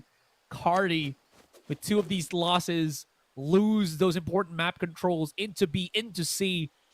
And their options have dwindled as they get spotted here, pushing through on Rubble on A. There's no way that just happened. You already get your pick off of Papichulo, and somehow you just decide to give one back. Unfortunate here, as the triple scan is going to get Emon out of there. Backing off, he knows he has to play his life and just give up the side to CE. Trying to push even for more, but Emon finds 2. Ja with a 3rd. That's a quick round already. What started as Good Hope controller down already. They get the first important kill, but somehow they just equalize off of 1 misstep. Oh no. I mean, no, what replay? Okay, on his crosshair, it looked like it should have shot up, right? But it's a projectile To be weapon. fair, yeah. It's a projectile weapon, so it do happen. It do happen, guys. In the chat, got It to is chill. what it is. But it is what it is. That was already a big mistake that really led to, well, map point already here for NAOS. Could be very swift for them if NAOS takes this. They have Fade's ultimate as well to even bring their HP only on the half armors even lower. Just a couple body shots for each if they go for the exec. But Ja gonna be the solo defender here on A. The rest of his team stacking on to C, with Nexi just guarding B there behind the wall. But the aggression of CE looks like it's posturing towards an A side, so it's all gonna be up to Ja, which interestingly, I think they're used to him being on the C side. So I wonder if they're going to expect him, especially because his TP is placed in such a way where he actually TPs to B and they give up A for the clean retake from NAOS. Will they realize that that's a TP back onto B? Right? Because if they do, that might be a press here or a click on the switch for Carti can just straight up push that A side if he TP's out. So if they can flush Jaw right now, this could be a power point here for Carti. Nowhere near though. Smoke does get used by Nexi right now. Carti, do they realize? No, they cannot. Because even if they may be able to do so, it is quite difficult for them. Gabal pitched into this corner. Paranoia pushed. And he, that is just disgusting. He can't really get out of that one as Papichulo comes out from nowhere with the Paranoia to blind. That's right, making all the noises here as it's a quiet game as NAOS Esports has the foothold on the site. They're trying to go for a retake, but this positioning, that's going to reveal everything. Trace it back to the sender, or to the receiver in Carti's defense right now. Safe. Let's see what he can do. He tried to basically make everything happen, that swing of his, but unfortunately they could not just be taken down that quickly. The diffuse signals the map point, as well as, of course, the first taken game here for NAOS Esports. Man, what a clean game from them. They felt very in control for the entirety of map number 1. On Lotus, they look so comfy being able to recognize, I think, when space is given to them, they just take it. And if they have to fight for it, they'll do it in such a way where they have the utility. Towards that end of that last round, they just funneled and forced Carti into a position where that Veto just sealed the deal, gave everything on the board already, all cards laid out, and they're just able to win with that winning hand. Man, this is hard for Carti. Again, they got put into a position where they had to deal with NAOS, and then NAOS were able to create that that map veto where they have Lotus, again, one of their stronger maps here, and it really shows 13-4 as we're looking at the post-match stats. Papichulo, of course, the MVP for this one, really holding down the fort, especially when he was in that Viper's pit to do the damage that he needed to do. But NAOS Esports, I think Ja as well, playing so well, holding and covering for his team. NAOS, like Eman and Mojer, they were really there more of like in that supporting role, just giving that momentum on their side. But the fact that they're not able to, or hold it rather, than just letting it go to CE is one of their big strengths that help them really pull themselves out of this map 1. Yeah, and now with all of that, right, how is map 2 going to be looking right now, as it's gonna be the home court for NAOS split? It's gonna be quite difficult. Any case, wow, look at the discrepancy in terms of the post plant. So 10-12 for NAOS here, 2-3 for Carti. The first kills quite even. I think UGS did a very good job at getting those initial catches, but overall it just was those mid rounds that really didn't go their way, as we're looking here into the match highlights. What a shot. Yeah, I mean, that is one thing that's very important though. The first kills being 9-8 means that it's basically equal for a lot of times. Like, they start 4v5, but the problem is they're just not able to turn that 4v5 into a win, which in most cases NAOS is able to do. And that comes, I think, from a lot of patience from them, as well as understanding of space in this game. Yeah, and again, that patience, that making sure it not only allows NAOS to control the pace of the game a lot more clear here, but it also puts Carti in a position where, I think we were mentioning this as well, where they had to be a lot more proactive. So it's kind of like a byproduct of them needing to just see what NAOS is trying to do, rather than waiting for NAOS to already go into the site and then they start just reacting, which doesn't work against a team such as NAOS here. There's not a lot of time for them to adjust though as they move on to map number 2 soon enough. And I feel like if CE doesn't really plug the holes in their ship, they could be sunk at the moment. They need to get these points for their team to just try to survive here on the group stages. If not, I think they have like one more game. But in general, they need everyone to count. And against NAOS Esports, it's obviously going to be a challenge. But having that taste of map number 1, it might prove to kind of deter you a bit. And that's something that they cannot have on their mind. I mean, again, we already know how high the discrepancy is, how high the stakes are for Carti here. We're going to go on a break. When we come back, we'll see if Carti, with their first chance here, gets that ability to maybe push this into map 3 and maybe get that one win. They only need one more to be able to qualify, but the challenge is big. It's NAOS. Anyways, let's go on a break. We'll be back in a bit.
NAOS is really making it difficult for Carti to achieve their mission right now, which is to get that one series win. With that 30-4, NAOS coming into split, looking nigh unstoppable. Anyways, my name is Asser. With me here is Fluffy. And again, Carti, their problems continue. Yeah, exactly. And just like Asarai has been working on his workout routine, Carti Esports need to do some work on their own problems, because the holes that they had on map number 1 cannot continue here if they want to keep their dreams and keep this alive, this series alive for them. They really need to start being more proactive and really just bunker down on being that driving force, not just waiting to react to what NAOS is going to do. Yeah, absolutely. And again, I do make it sound like Carti will not be able to qualify if they do lose against NAOS here. And let's say, hypothetically, they also lose to Oasis, right? They still will have that three-way tie with JustUs, 1MS. So it's more of like they don't want to be in that position because it's hella risky. So you do see how, again, important and impactful these next 2 series for Carti will be. Of course, it's not going to happen both today, but it will happen today and tomorrow. Yeah, I mean, there's a lot of rules for how ties will be broken. So at this point, I feel like not just Carti, but a lot of these middle of the road, middle of the pack kind of teams have been, or have to really, parang in Tagalog, sulitin yung rounds talaga. Make sure that they get the most out of every single game. Because at this point, you're not just counting the victories, you're also counting a lot of the rounds. Yeah, absolutely. Again, it is them to just make, as you mentioned, the most out of it, right? But coming into split, I don't know how much firepower they really have when you think about how this is one of the biggest maps that NAOS is honestly pretty much known for.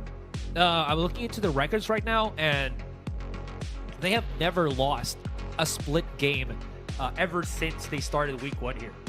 Yeah, and I think in our first series today with Oasis, they already showed that when a team masters a certain map, it's a very big boulder to try to move. And as my co-caster disappears, hopefully Carti, they don't do the same. They have to stay relevant here and make sure that they can get every point count, not just by being that proactive thing that we mentioned, but also they have to learn how to, I would say, play off of a lot of the utility that they have, but it all starts from which agents they select as we move on. And we can see that Carti Esports, they do have that very static and very generic composition, which NAOS Esports also has. Yeah, I think NAOS was also the team that maybe have poked a lot of the teams to follow suit in a way, right? We saw how NAOS, I think, was also able to, what was it? Influence this last, Geek Fam, the series that I discussed a while ago with that, do the same thing. You know, it was an adjustment. It was a slather play on the Rays, and with some success, right? There's a lot of options to do with the double duels. You think it might not work as well here on split, but when you realize how much mobility you have to go around corners, even though Jet can sometimes have some difficulties with it, it's still very much allows you to be versatile with how you approach certain fights and angles. Exactly, and I think with both teams starting that double duelist alongside with the Cypher and just the Omen, it's not a lot of utility, especially with Sky getting so much nerfs recently, where those changes really hinder that style of play. And it really means that if you're able to survive as a defender from that initial contact from the double duelist, a lot of things can actually go your way. So I wonder if a lot of the teams here will adjust to really give the space instead of trying to fight for it, or if they're just going to take out that flat-out gunfight, because we know how powerful both of these teams can be when that action does begin. Yeah, fair enough. I wonder as well, right, if they're going to be able to manage that here, because I mean, looking at the stats from that last round too, or last game as well, the only one that really had most of the impact from Carti was Eugene S. That was, what, 17 kills for Eugene S, while the rest of his teammates were just hovering around 6 to 8 kills, which is not really a lot if you think about things. Anyways, NAOS, Nexi only lurking here at A. He tries to maybe make some presence felt on that position so that the rest of NAOS can go elsewhere on the map.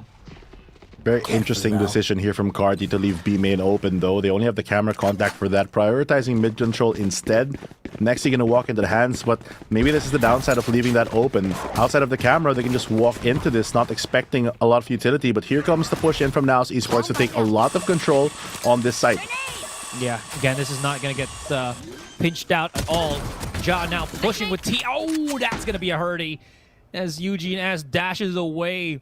Maybe give himself some space, but he bumped his head on the wall there, and concussion is gonna hurt as he gets follow-up peltered by the bullets of Ja. Safe and Gabo now trying to retake alleyway control. Flashes comes in, that's perfect, but the paranoia again from Papichulo. What pristine paranoia plays we've seen from the madman himself. It's a 3 versus 4. Everyone else coming out from heaven is all but dealt with. And now it's all down to Safe. What a difficult task this man has been put under. And he doesn't have a flash, so he's gonna have to just go tooth and nail into the site. And unfortunately, a quick refrag will just take his life. At that point, just too much control given away too early. They prioritize mid, but that leaves such a big opening here on B, getting that advanced positioning as well. Just able to get that frag, being the spearhead of the operation here. Eugene S falls, and just the fact that, yeah, there's a lot of util that comes in. The paranoia helps out as well, but you're in that position where the Sky has no more utility, and you're forced out of a choke, which your info is already kind of known. So now Carti Esports, not the start that they were looking for, and now they have the weapon advantage, Ja even going for the Phantom. Yeah. Technical pause, they just hit us just a little bit. But, again, these are not the starts that Carti are looking for at all. Ooh, is that Safe buying the Sheriff for Gabo here? I do like that, though. Safe doesn't need to be the one to get that contact, because he can always, or he wants to be the one to swing out the flashes. So I do like the idea. They also put one on Eugene S. So CE, even though they are just on the pistols, they want to be proactive with at least the Sheriff that they bought. Yeah, this time around, they're not going to give any round for free. At least give themselves a fighting chance by having full util on Safe, as well as some fighting power on their duelists. Next, he's gonna get a lot of control here onto A main, making sure that that's clear for his team as they, again, walk into B with no traps. Only one defender, and it's gonna be Arkiza at the end of everything. The flash comes through, but he falls before it even pops, and that's an open sight if they recognize the situation. Yeah, they're already using the Trailblazer to make sure, just in case, right? Now, as it enters, and they're gonna come to that realization, no one's home. Wait. Okay, I thought they were gonna rotate around or something, but they secured it already, so gonna be able to plant the spike out in the open as well here, Fluff. So that means that they are gonna be willing to fight a whole lot farther away, probably even somewhere there on Garage. Tricks. Oh, this timing. If Nexi peeks this right now, he is gonna have... Yep, he spots 2 of them. He doesn't need to fight this, and that burns so much time. He's already out of there. Wow, what a swing from Nexi. Just giving his team the most space that he can, and the brunt delayed already. Time ticking down, and they can just go for the delay. They don't even have to get the frags here, but they're gonna shoot some bullets anyway, and Just can get Eugene S on the fall. Flash comes through. Oh, not enough time though. Will they get the stick? Ooh, no, not at all. Mojer comes in high above. 2, 3 kills in the motion, and that's gonna be NAOS wiping the board. Carti delayed and couldn't really do too much as the time was just ticking down for them to, again, just have any presence on the site. Nexi just knew the win condition at that point, honestly.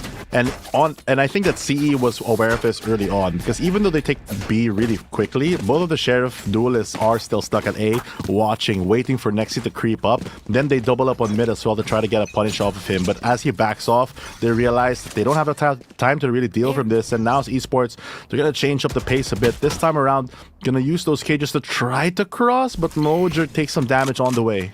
I thought he was going to try to pick up the orb there because he's already looking to hit up that showstopper of his. The rest of them, as you mentioned, trying to go for the cross here. Safe now backing away. Paranoia in motion. And Mojer, how does he get the conversion on Arkiza with a right click on a classic? In any case, that's going to allow the control in A heaven here. Safe. So many angles to try to deal with this, the overload of stimulus. As you can see, just really bamboozled his senses. And Tricks The only one to remain. 4 versus 1. One big kill first, but he exposes the position in that situation. Mojer. There you go. He's done. Oh, he just shoots just to scare him off and burn even more time. And it's not a position you want to be in, regardless of how you're standing. And the pressure is on for CE, I understand that. But your buy round evaporates here as the pistols do some work for the side of NAOS Esports, getting some frags. You already mentioned the right click, but as well as the jumping frenzy to really clear all the corners. NAOS Esports not wasting any time to start getting an advantage in this game. And on the attack, they already have 3. So it's pretty smooth sailing so far for this team. That's going to be what? Another reset here onto Carti. There it is. Oh, the dodges and everything for Tricks. So many bullets being pelted in this direction. Eugene S. Hopes to dear God that boombot does not expose his position, but you can see here now they've already done the damage. They're happy with that mid control or that deep garage control that they've already done, and they're not going to press the advantage just yet. Wait for the smoke first. And now Eugene S caught in a very difficult situation as he smartly backs away. Chop trying to pin him down, not going to happen. But now having a clear picture of what the setup is for Carti on B. I love how they're playing so slow into this eco, really making sure how to be very diligent about clearing all these corners. They don't want to get punished for over-aggressing, especially when space is giving kind of freely here. But the fact that they're really giving off that B pulls a lot of pressure here. The camera not going to be open as Arquiza's going to get sandwiched. No time to do that. Doesn't land a shot as well, and next he takes him out. Cypher gone, and that's an open sight with only one player on the screens, but already spotted out by Nexi. Safe is just going to try to back away. Mojer 30 seconds left. might have underestimated the power of Safe here with a sharp hand. Man can still do some damage right now if he's given time to react. Double flank coming in from both Eugene S and Gabal. He will be able to break the util there. Actually, not yet. He's waiting for it. Safe's been spotted already, so it's only going to be that A main control. Gabal's down to 5. Eugene S trying to assist, but they're going to get insert here for the moment. Angel shouldn't be able to get the catch right now, and it's just going to be, use all the bullets, get the kill. Not the prettiest sight here for CE, as NAOS Esports, when they win these rounds, they come off pretty unscathed as well. So that economy, although it hasn't come into play yet since they haven't lost a round, it is building significantly with most of their players being above 6,000 credits already. They have an operator. Eugene S might be able to stop this with 1 bullet. But the question is, will he be able to position properly? Because they're prioritizing this heaven control as well as the A main out for CE. But that doesn't stop a double duelist. There's a lot of utility that can really break a lot of these traps. The satchels, any of the sky utility outside of the flash. It's just a lot of things to handle at a time. And one man stands alone to defend this A site, and that's Arquiza. Well, he's going to try to do the same thing using the Phantom. There's a couple of X-ray shots that you saw there that have actually gotten the kill. There is a tripwire right behind him. I wonder if Arquiza lives long enough if that's going to allow him to do anything. He's fighting them back. Oh, wow. That's a judge and a half. Look at the repositioning here for Trix as he gets that backstab coming in. What's it do? A 2 versus 3. Papichulo converts Eugene S with the operator, and Papichulo is alone. Where is that damn spike? It's right on default. Smoke gives a bit of coverage, but this could actually put them in a really bad spot. The defense coming in from Eugene S. Are they aware he's peltering the bullets? And he will be successful. But it was so close. Get that extra frag. Gonna be close, but not gonna happen. Carti to the point on the board now. Signs of life for them for this game on the defense. Not where they want it to be, but at least it's in the correct direction. The operator doing a lot of work for them there, and a smart play, in fairness, by Papichulo to subvert their expectations. Because normally when they get smoked out, they expect to reposition for Heaven. It's planted for Heaven anyway. Manages to find one, but that stick just real confidence coming from Eugene S. Nothing really stopping him, regardless of what the score might say. Play to your best ability, and that's the mental that they need to really climb out of this situation. Eugene S has that operator set up here for top mid. The swing comes out, and Gabal might have actually overstepped his welcome. Although they do get the trade-off. Eugene S gets pelted down to 45. Emon still has the dog. Trailblazer could be used to clear up mid here. As you do see Ja now trying to scan everything onto top mid. both of the teams not really wanting to give any map control whatsoever. Just creepy and crawling here for Ja. If the camera's not going to be opened, it does give a lot of pressure. He knows that it's there now. Timing works out for him. The moment that it's off, he has a safe way to cross. And now Esports posturing for that A hit with only Arkiza on site, just hiding behind the screens. Yeah. If they pick a fight right now, it's an opening for turn off the cam. Oh, he double checks but doesn't see. They're still waiting. Ja knows about this. Strix has been called in. Are they still going to go for the push, though? Strix and teammate now playing in the back of the side. Next, he's trying to clear things up on the entry. Ja still holding the angle. That smoke actually separates them. Left. Allows Trix for a bit of that contact. Now Ja shows his presence off.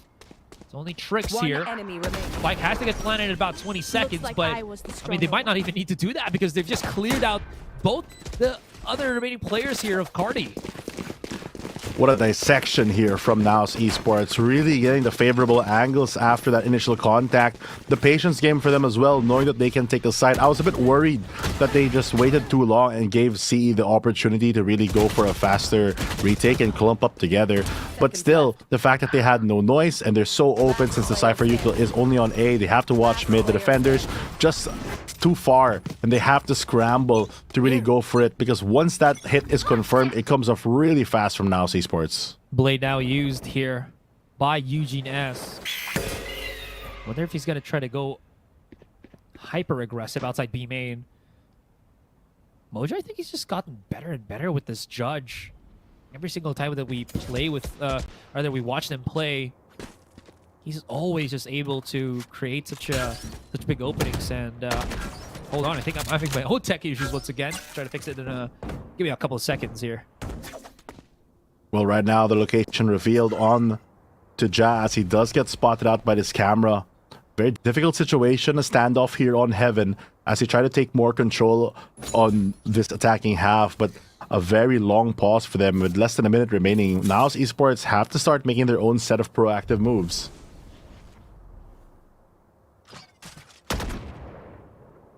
Oh, Boombot gonna be activated as they try to take more control off the Heaven, but that's gonna be shut down quickly. Still though, even though time is ticking, they are just waiting for something to happen. There comes the flash. And shot's gonna go down range, opening things up. Counter Boombot as well to get more back as Smolder still has that. Or Gabo rather. The nade to flush him out from that position. But will they get the plant in time is the question. 10 seconds left. Sticking it in the corner. And a lot already covered here for NAOS Esports as they get majority on site, but it's still a 4v5. Yeah. And only the classics run into the judge, and Mojo reminds two as Eman gets one on the opposing side. I think Ja spots out Gabo as well, brought low.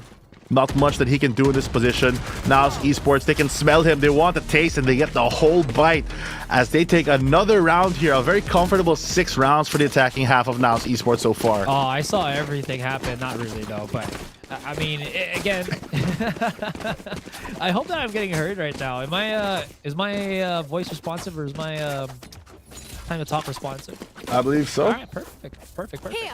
Anyways, yeah, I think this is, again, it's the same formula over and over.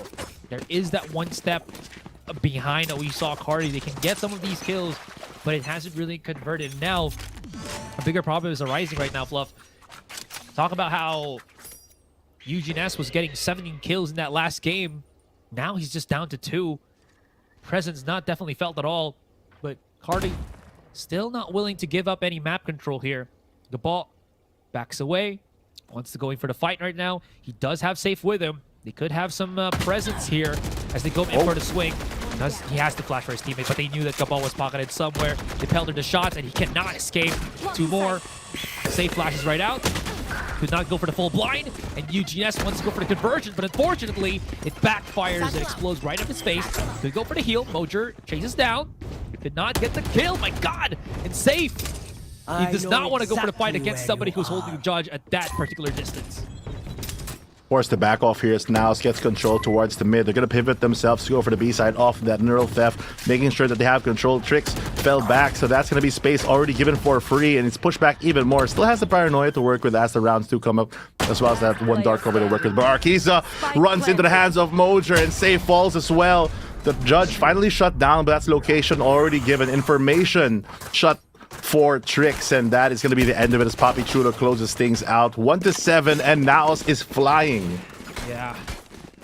Fly high. They truly have been. And this is so annoying too, right? Because let's say NAOS have an expensive round. They typically don't have the most expensive round because Mojer keeps playing with the shotgun, right? 1800 creds, and he's been just so impactful with it. So he can just keep buying if ever. Again, it's just situational, but look at that, just how much pressure, how much impact he has with the judge. I think the fact as well that CE is on that lower buy most of the times, it does mean that because of that reduced armor, that judge becomes ever more effective as Eman gets spotted out, but quickly shuts down that boombot. Now they're about to creep up here. Eugene S holding on the top of the ramps. I've got your trail. Bit of a breath right now. Okay, so he somehow survives.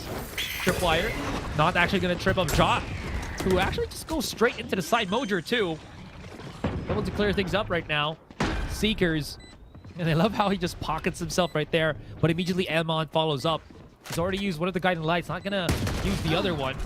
There's Ja on the contact, but he's kind of opened the doorway into, man, too many players right now. Of Carti holding the position. Here comes the showstopper, and that's just gonna catch Papi Chulo. What a catch and swing. Man is on a mission. Look at the conversion. He's using that pixel angle on the smoke to just get kills left and right as Carti tries to pour in. It's all going to be down to Arkiza, but fortunately, Emon also had an angle way down deep into a site, and that's going to be NAOS again claiming these rounds. Such a pesky position. Papi Chulo not just shutting down that showstopper to help out Nexi breathe a little bit, but the fact that he's able to throw the paranoia as well, yet still managed to use the pixel that you mentioned to turn it into a quote-unquote one way for them to really get those frags and still get enough attention away from his teammates that are holding screens while Mojer is comfortably just sitting there with the judge. You're at that point where you're like, you know he has a judge, and he's probably in this quarter, but you really can't do anything about it. There comes a shot from Eugene S. There it is. Mojer trying to at least get that refrag if he can. Safe takes a bit of damage here, but they're still alive. Eugene S. I don't know if the dog actually saw that on Heaven here, but that was a very big step right now. On that quick little trigger, Eugene S. Man is on a mission to assist his teammates as much as he can, putting everything in his own hands. For the one that just again, it's a slow little thing we have here is there's no map control yet for NAOS, except for the ultimate. The Papi Chulo has got himself on that B side with the From the Shadows. Oh. Defense very strong here. Finally on the upper hand. But CE still have the majority of the map control. It's all up to NAOS to be able to find the gap here, creep and crawl their way. Looks like they have a pressure from Papi here. Gonna get spotted out. That's taken out immediately. What's the reaction from NAOS? They're not gonna explode. Mojer only has one satchel. Not gonna be enough to really do anything here, especially with Eugene S marking the angle. Needs to come back with maybe a rifle, pick it up, but was really, you know, very adamant about using that Sheriff of his. 2-8. Carti with Eugene S. Talk about how his presence was not as much felt this time. He strikes back for that 7. He was 2 kills just a couple of rounds ago, but he's stacked up 5 ever since. And again, it has been assisting somewhat Carti in these very crucial rounds. Crucial is the best way to put it, honestly, because they're on the back foot and they only have 2 rounds remaining to really make their mark for this half at least. It's going to be very important for them to get a lot of these opening picks with the operator, but now Esports just being very careful this time, knowing that it's possible. Even bringing out the knife just to make sure he has a bit more speed. I like how Ja actually just like right peeks, you know, with his knife. Yeah, just dodge the op. Yeah, he don't care about the op, right? I mean, he wasn't even jiggle peeking. Anyways, Arkiza through the smoke here.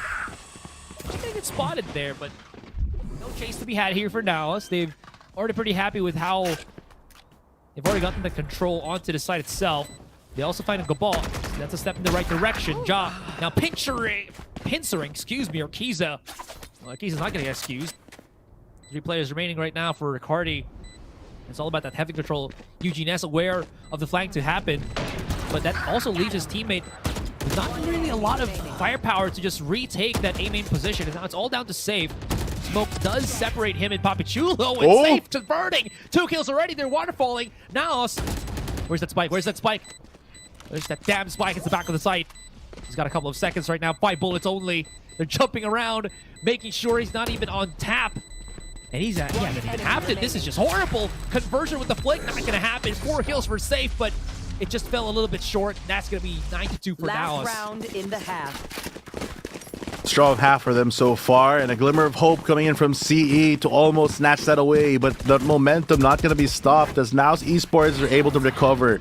The plant, not for them, but still at least in a safe enough position where they can easily check it. And even after this 3K, it was just too much for them to really handle because the time was already ticking down. Maybe if he had a couple more, maybe 10-15 more seconds, could have been different. But now it's Esports off the opening of Gabal's kill, just making sure that they have everything that they need. This time, posturing for a more B hit. Have to be wary of this tricky position from Trix, as well as Eugene S marking with the operator when they swing. Oh! Oh, the dog. Oh, the conversion. Wow, Eugene S holding his angle like an absolute boss. Don't forget, this is the last round for them. That's a step. 2 steps in the right direction. Okay, come on. I like the risk. He wants to get as close to his orbs or ultimate as possible.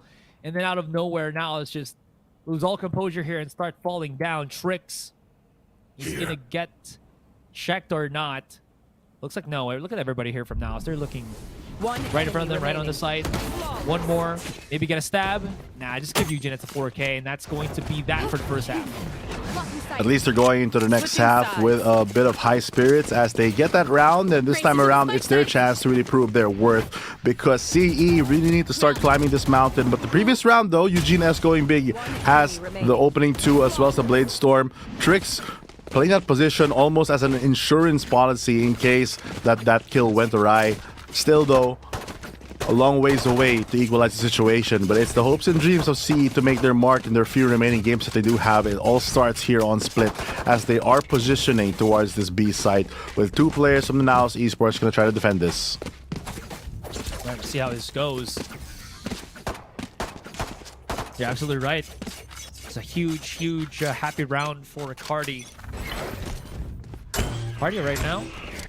This is going to be a quick swing onto B side. Looks like they want to go for it, but Eugene S. They needed to trigger it first. Nexi, though, could be in trouble with the nade. That could be the signal to keep pressuring in. A couple more smokes to come through. Papichulo out in the open. Are they out in the open with him is the question, as he is just a sentry from up above. Getting kills left and right. And Mojer, okay, gets the final kill. All right, well, they'll take it. Now it's 10-3. There's been a lot of really good paint shells from both of these teams, but I feel like Moser has grown that awareness on Raze to really flush them out. Even if the nade doesn't connect, it forces them out in a position where they don't want to play in, especially on something like a pistol round where that damage is really felt. This time, NAOS, they get the opening pick, not something that CE wants to see. They really needed that pistol to start this half correctly, but they still have a chance here as they go in a force buy. 3 stingers to prove their worth here, and 2 sheriffs that maybe fight a bit longer range. A quick entry here, but look at the one-way Nexi shutting it down. That's also the force buy right now from the looks of it from Carti. Oh, that TP. No. Not this time, Trix. It's not going to happen. Safe, though. Potency of his sheriff still felt, but he wasn't able to press with his teammates on the B site, so he's going to be trapped outside right now in Garage. The smoke to be just another thing that he's going to have to try to push through.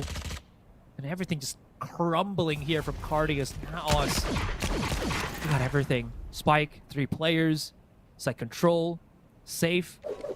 Very little options with the Stinger as well as just the Sheriff in hand. And oh, Ja. He might actually be able to get this one. Already whiffed out the 2 shots, so he's just going to back away safely. At least Safe was aware, but again, back to square one for him.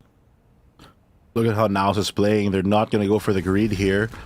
They know that they're so close to winning the match that it doesn't matter if he saves this. And save, honestly, might even be a good option for him. He tries to get the shots down, but he's brought low. And the double swing here from NAOS going to secure that. Safe not being able to be the hero for this round as he tried to in the previous half.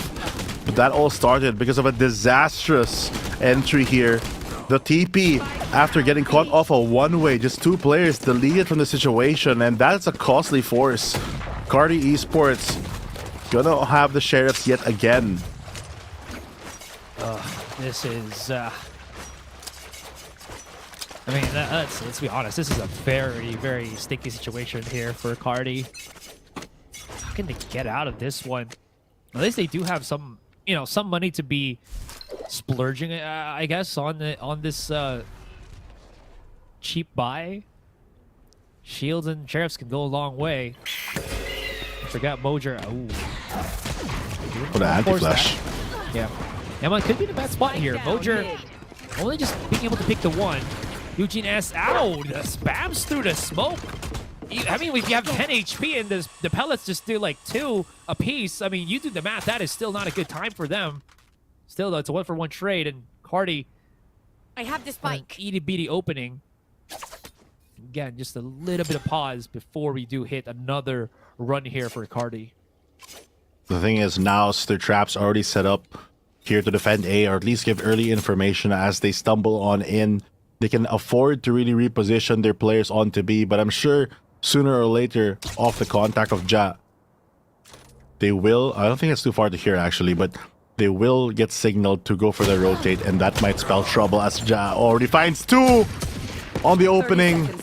And now it pushes C to a crawl. That's gotta hurt. And it's only Gabal and Arkiza to remain. Nexi gets head tap though, but again, not really too much left. He sees that his opponent is already crumbling. Couple of pop shots though, as the tripwire gets a bit of that contact, and oh no! Mojer just playing with his food. Okay, stabs right in the face. Arkiza's down, and you know what that means.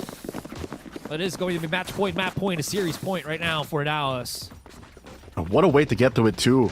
No bullets on the judge, none on the sheriff. Just go for the old stab. It's free and it works, and it gets them to that number 12. All they have to do is win this round, and even if they lose, to be honest, they have built such a big lead that they can probably get it on the next one. Carti Esports, they need to pull up some heroics on this one. Already ready for another round. You see the moonwalk that Mojer was doing on Heaven? I think he was just aware that there could have been the flash play, so he was already expecting the 180 turnaround. Anyways, Carti, not really a lot of options left. At least they do have the weapons, right? But in terms of wiggle room in the rounds, but just control and be Heaven for the moment. Can't afford really to make any mistakes with everything on the line. The timing, not going to work out for either player. Ashley spots him out, and Ja still finds one in the round where they need him the most. Arkiza out of the picture as Control and Heaven being contested. They're going to just push through this. Showstopper activated right now. Deliverance under the payload has Safe and Gabon trying to dodge it. Boom! Oh, wow. Goes to Dynamite. Where is Safe? Right underneath on Hell. And very much so as he gets dragged to the depths. And that's going to be NAOS winning in this series with a dominant 2-0 fashion.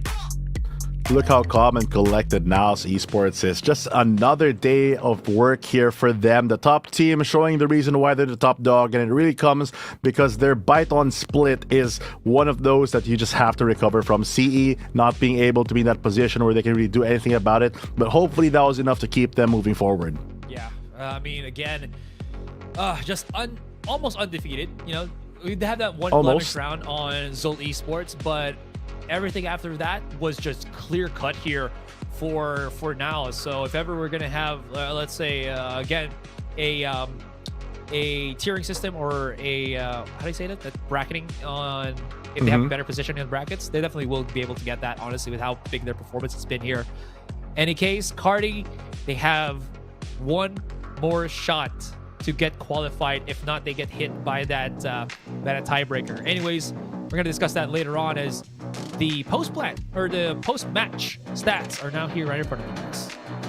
Mojer leading the pack here for NAOS Esports, 24-9 on that raise, really proving the power of the judge in those close angles. He really proves to be the massive difference. And Eugene S, tried as he might with that operator, with those knives, had a couple pocket plays of its own, as well as save his teammate, but that just wasn't enough to get enough rounds for them. The wiggle room, like Azure mentioned earlier, not there, and the pressure for not being able to make any mistakes, I feel like just it was one of the reasons why they crumbled at the end. Yep, very much so. 13-3. What a hard game this was for Carti. I mean, they had some really good answers up until, right? But I think the biggest problem, or multiple big problems for them had to be the operator from Ja, and most importantly, I think was just how just afraid they were of Mojer's shotgun that was just felt everywhere on the map. I feel like that is one of the biggest reasons why they just had such a hard time being proactive here. Maybe I wouldn't say it's a fear or confidence thing, but it is a massive respect given to their firepower, giving so much space to NAOS, which to NAOS's credit is one of those teams where if you're going to give something for free, they are going to take it, and they take that advantage with a smile as they push it and push it and push it till a breaking point. Just like that, you don't even realize that the game is already being run away from you. And again, there's just nothing much else to talk about. It's just, again, the NAOS show at this point.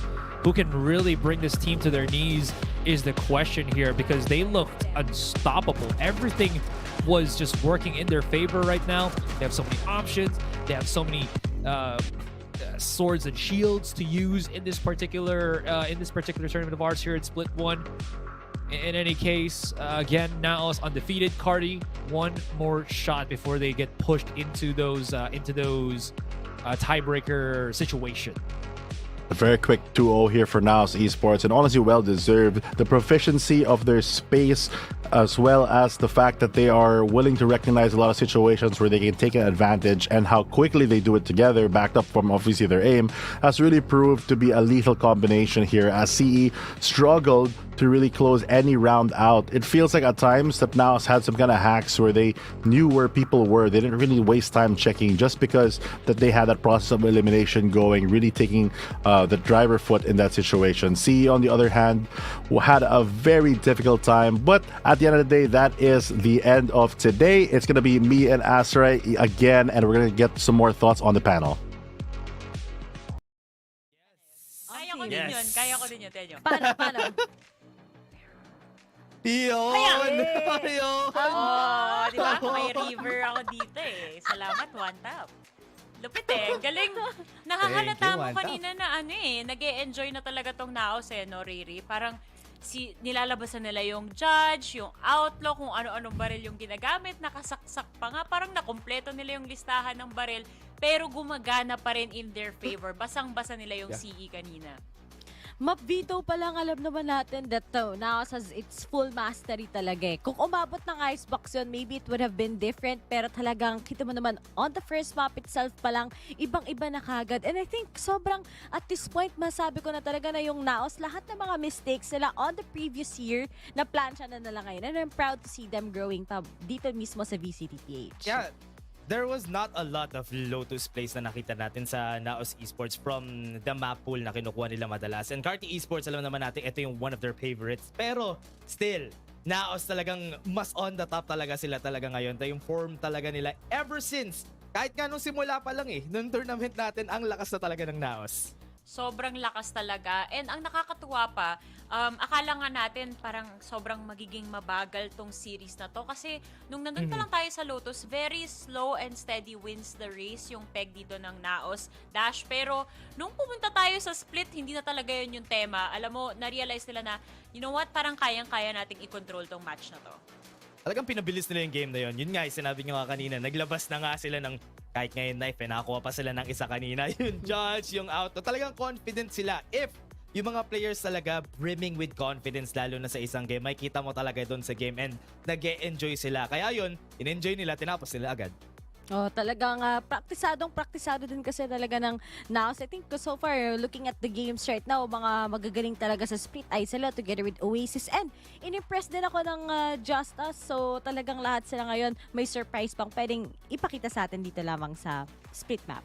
Ang nakakatawa pa nga dito sa NAOS, Riri, ito nga, si Eman pa nga yung nag-IGL and balita ko siya rin yung MVP natin for this series. Napakalupit ng pinakita kanina ni Eman. Nung una, sa mga previous series, hindi pa tayo sure dun sa, sa impact niya talaga. Parang medyo nag-fall behind slightly lang, slightly. Kasi pag nakita mo yung mga kasama niya, sobrang impact fragger nga din. Pero ito si Eman, hindi man niya lagi nakukuha yung mga KDA na kasing taas ng iba niyang kakampi. Pero nakikita natin, Riri, talagang kung may ambag siya, mapa-utility wise and mapa-shot call man, nandyan talaga.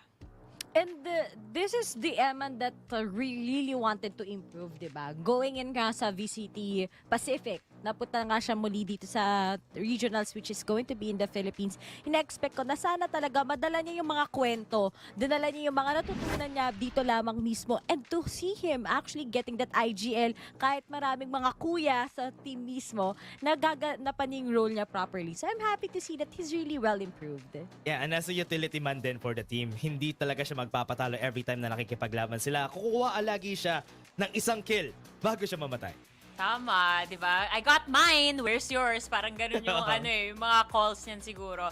Syempre, magkakaroon tayo ng opportunity ngayon na makausap pa nga, not just one, but 2 members from NAOS Esports. So let's welcome to this panel interview si Eman at si Coach Amix. Hello! Hello ka. Congratulations! Grabe! Ikaw ba nagsabi na saksakin? Ikaw ba nag-call nun? Saksakin nyo, saksakin nyo! Hindi po, si Mojer yun. Makulit po si Mojer. Talaga. Okay. Okay, so simulan na natin tong interview, Napakaswerte namin, kasama mo pa si Coach ngayon.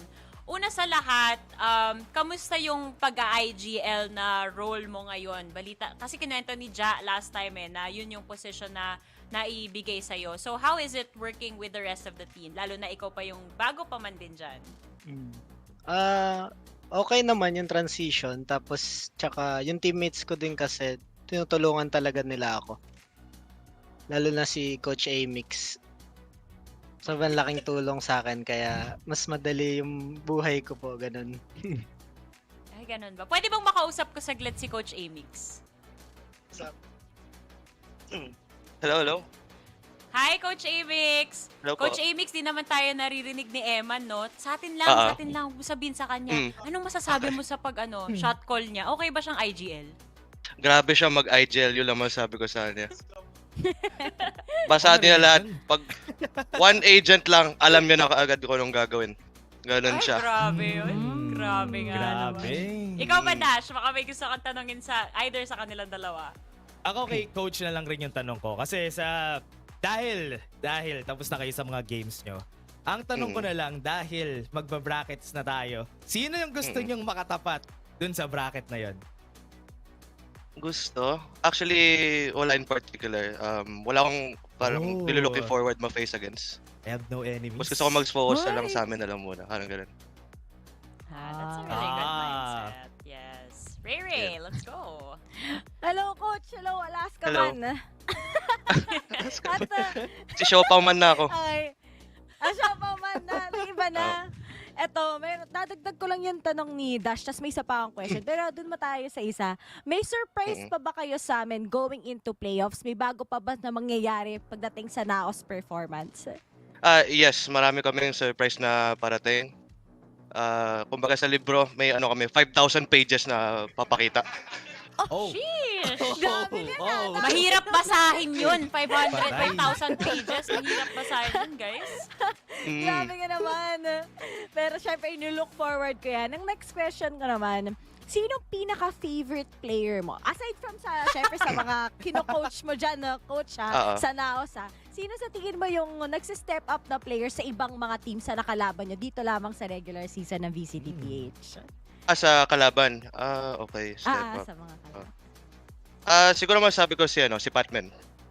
Dahil sa role na nilalaro niya, yung flexibility niya, wide din yung mga agents niya. And nalalaro niya na maayos yung yung role niya. So far yan si Zolpat na. Ayan. Thank you so much, Coach. Thank Ayan. you, Yun Coach. Thank you, thank Ako, you. kausapin ko ulit Si Eman naman ba? si Eman, Coach. Okay. Yes. Okay. Ayan, welcome back sa panel interview. Hindi ka namin pinag-usapan kanina, huwag kang mag-alala. Walang tungkol sa'yo. Wala. Pero yun nga, bilang ikaw yung pinaka-newest member dito sa team, at this point na patapos na rather yung regular split natin, regular season natin, on a scale of 1 to 10, gaano ka-komportable ka na ngayon sa team na yan? Siguro 11. Wow!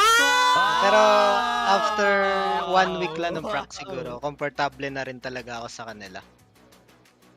That's good to hear. That's good to hear. O, syempre, pinaka-hinihintay ng lahat. It's your chance to give some shoutouts at magbigay pa nga ng mensahe sa mga supporters nyo.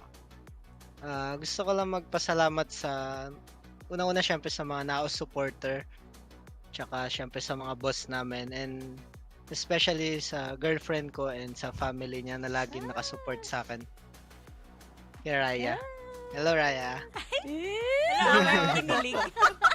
Sorry, fan ako ng love team na yan. Thank you. Ayan. Saka nabubudol ako ni Raya. Share ko lang. Okay, ayan. Magma-magic ba si Coach Amix? Meron ba? Mag-magic ka daw ba? Ba't nilabas yan? Wala daw. Ay, wala. Magic. Sige. Sana masarap ang ulam nyo ngayong gabi. Maraming salamat sa interview. And once again, congratulations. Thank you. Grabe, ang saya namang marinig, no? Na nakapag-adapt na and everything tong si Eman dun sa team, no? Tingnan natin yung current standings naman natin kasi for sure, may mga shifting na naman na nangyari dito, Dash. Makikita natin. Ayan, no? 3 na silang 6-2 yung score. Ayan, sino na yung mga nasa danger zone ngayon? 4 sila. Oh, nako, 3 sila na parang natatakot ako. Itong JustUs, Carti, First Mega Saver. Itong team sa to, dahil may laban pa yung Carti at First Mega Saver, any one of them could still fall down dito sa last 4 natin. Kaya there's still a chance dahil one thing natatakot rin ako sa Carti kasi Oasis yung kalaban nila tomorrow.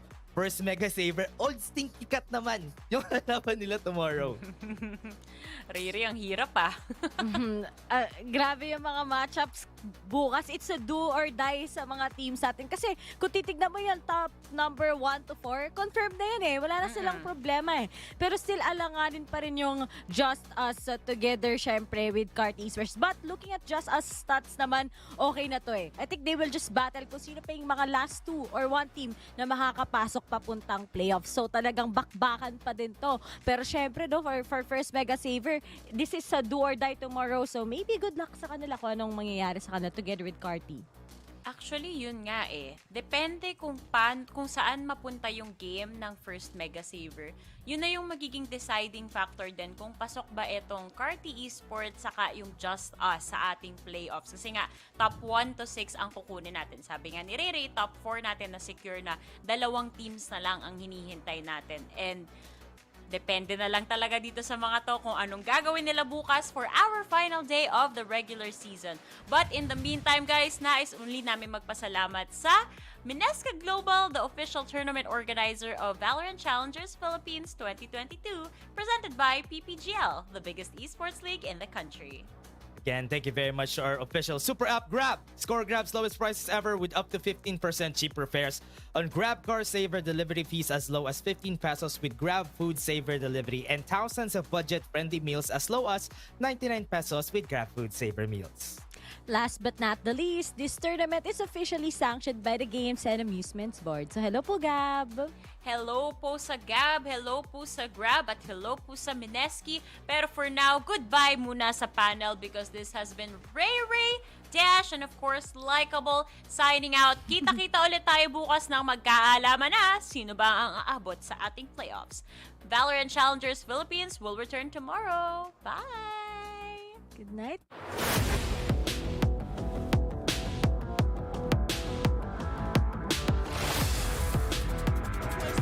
Wild Orioles fighting back. There's the showstopper! And it's no, they don't overwhelm. They don't overwhelm at all. It's just going to be pandemonium.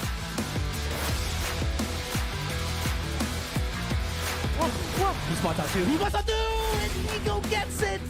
Risky as can be. Oh my god!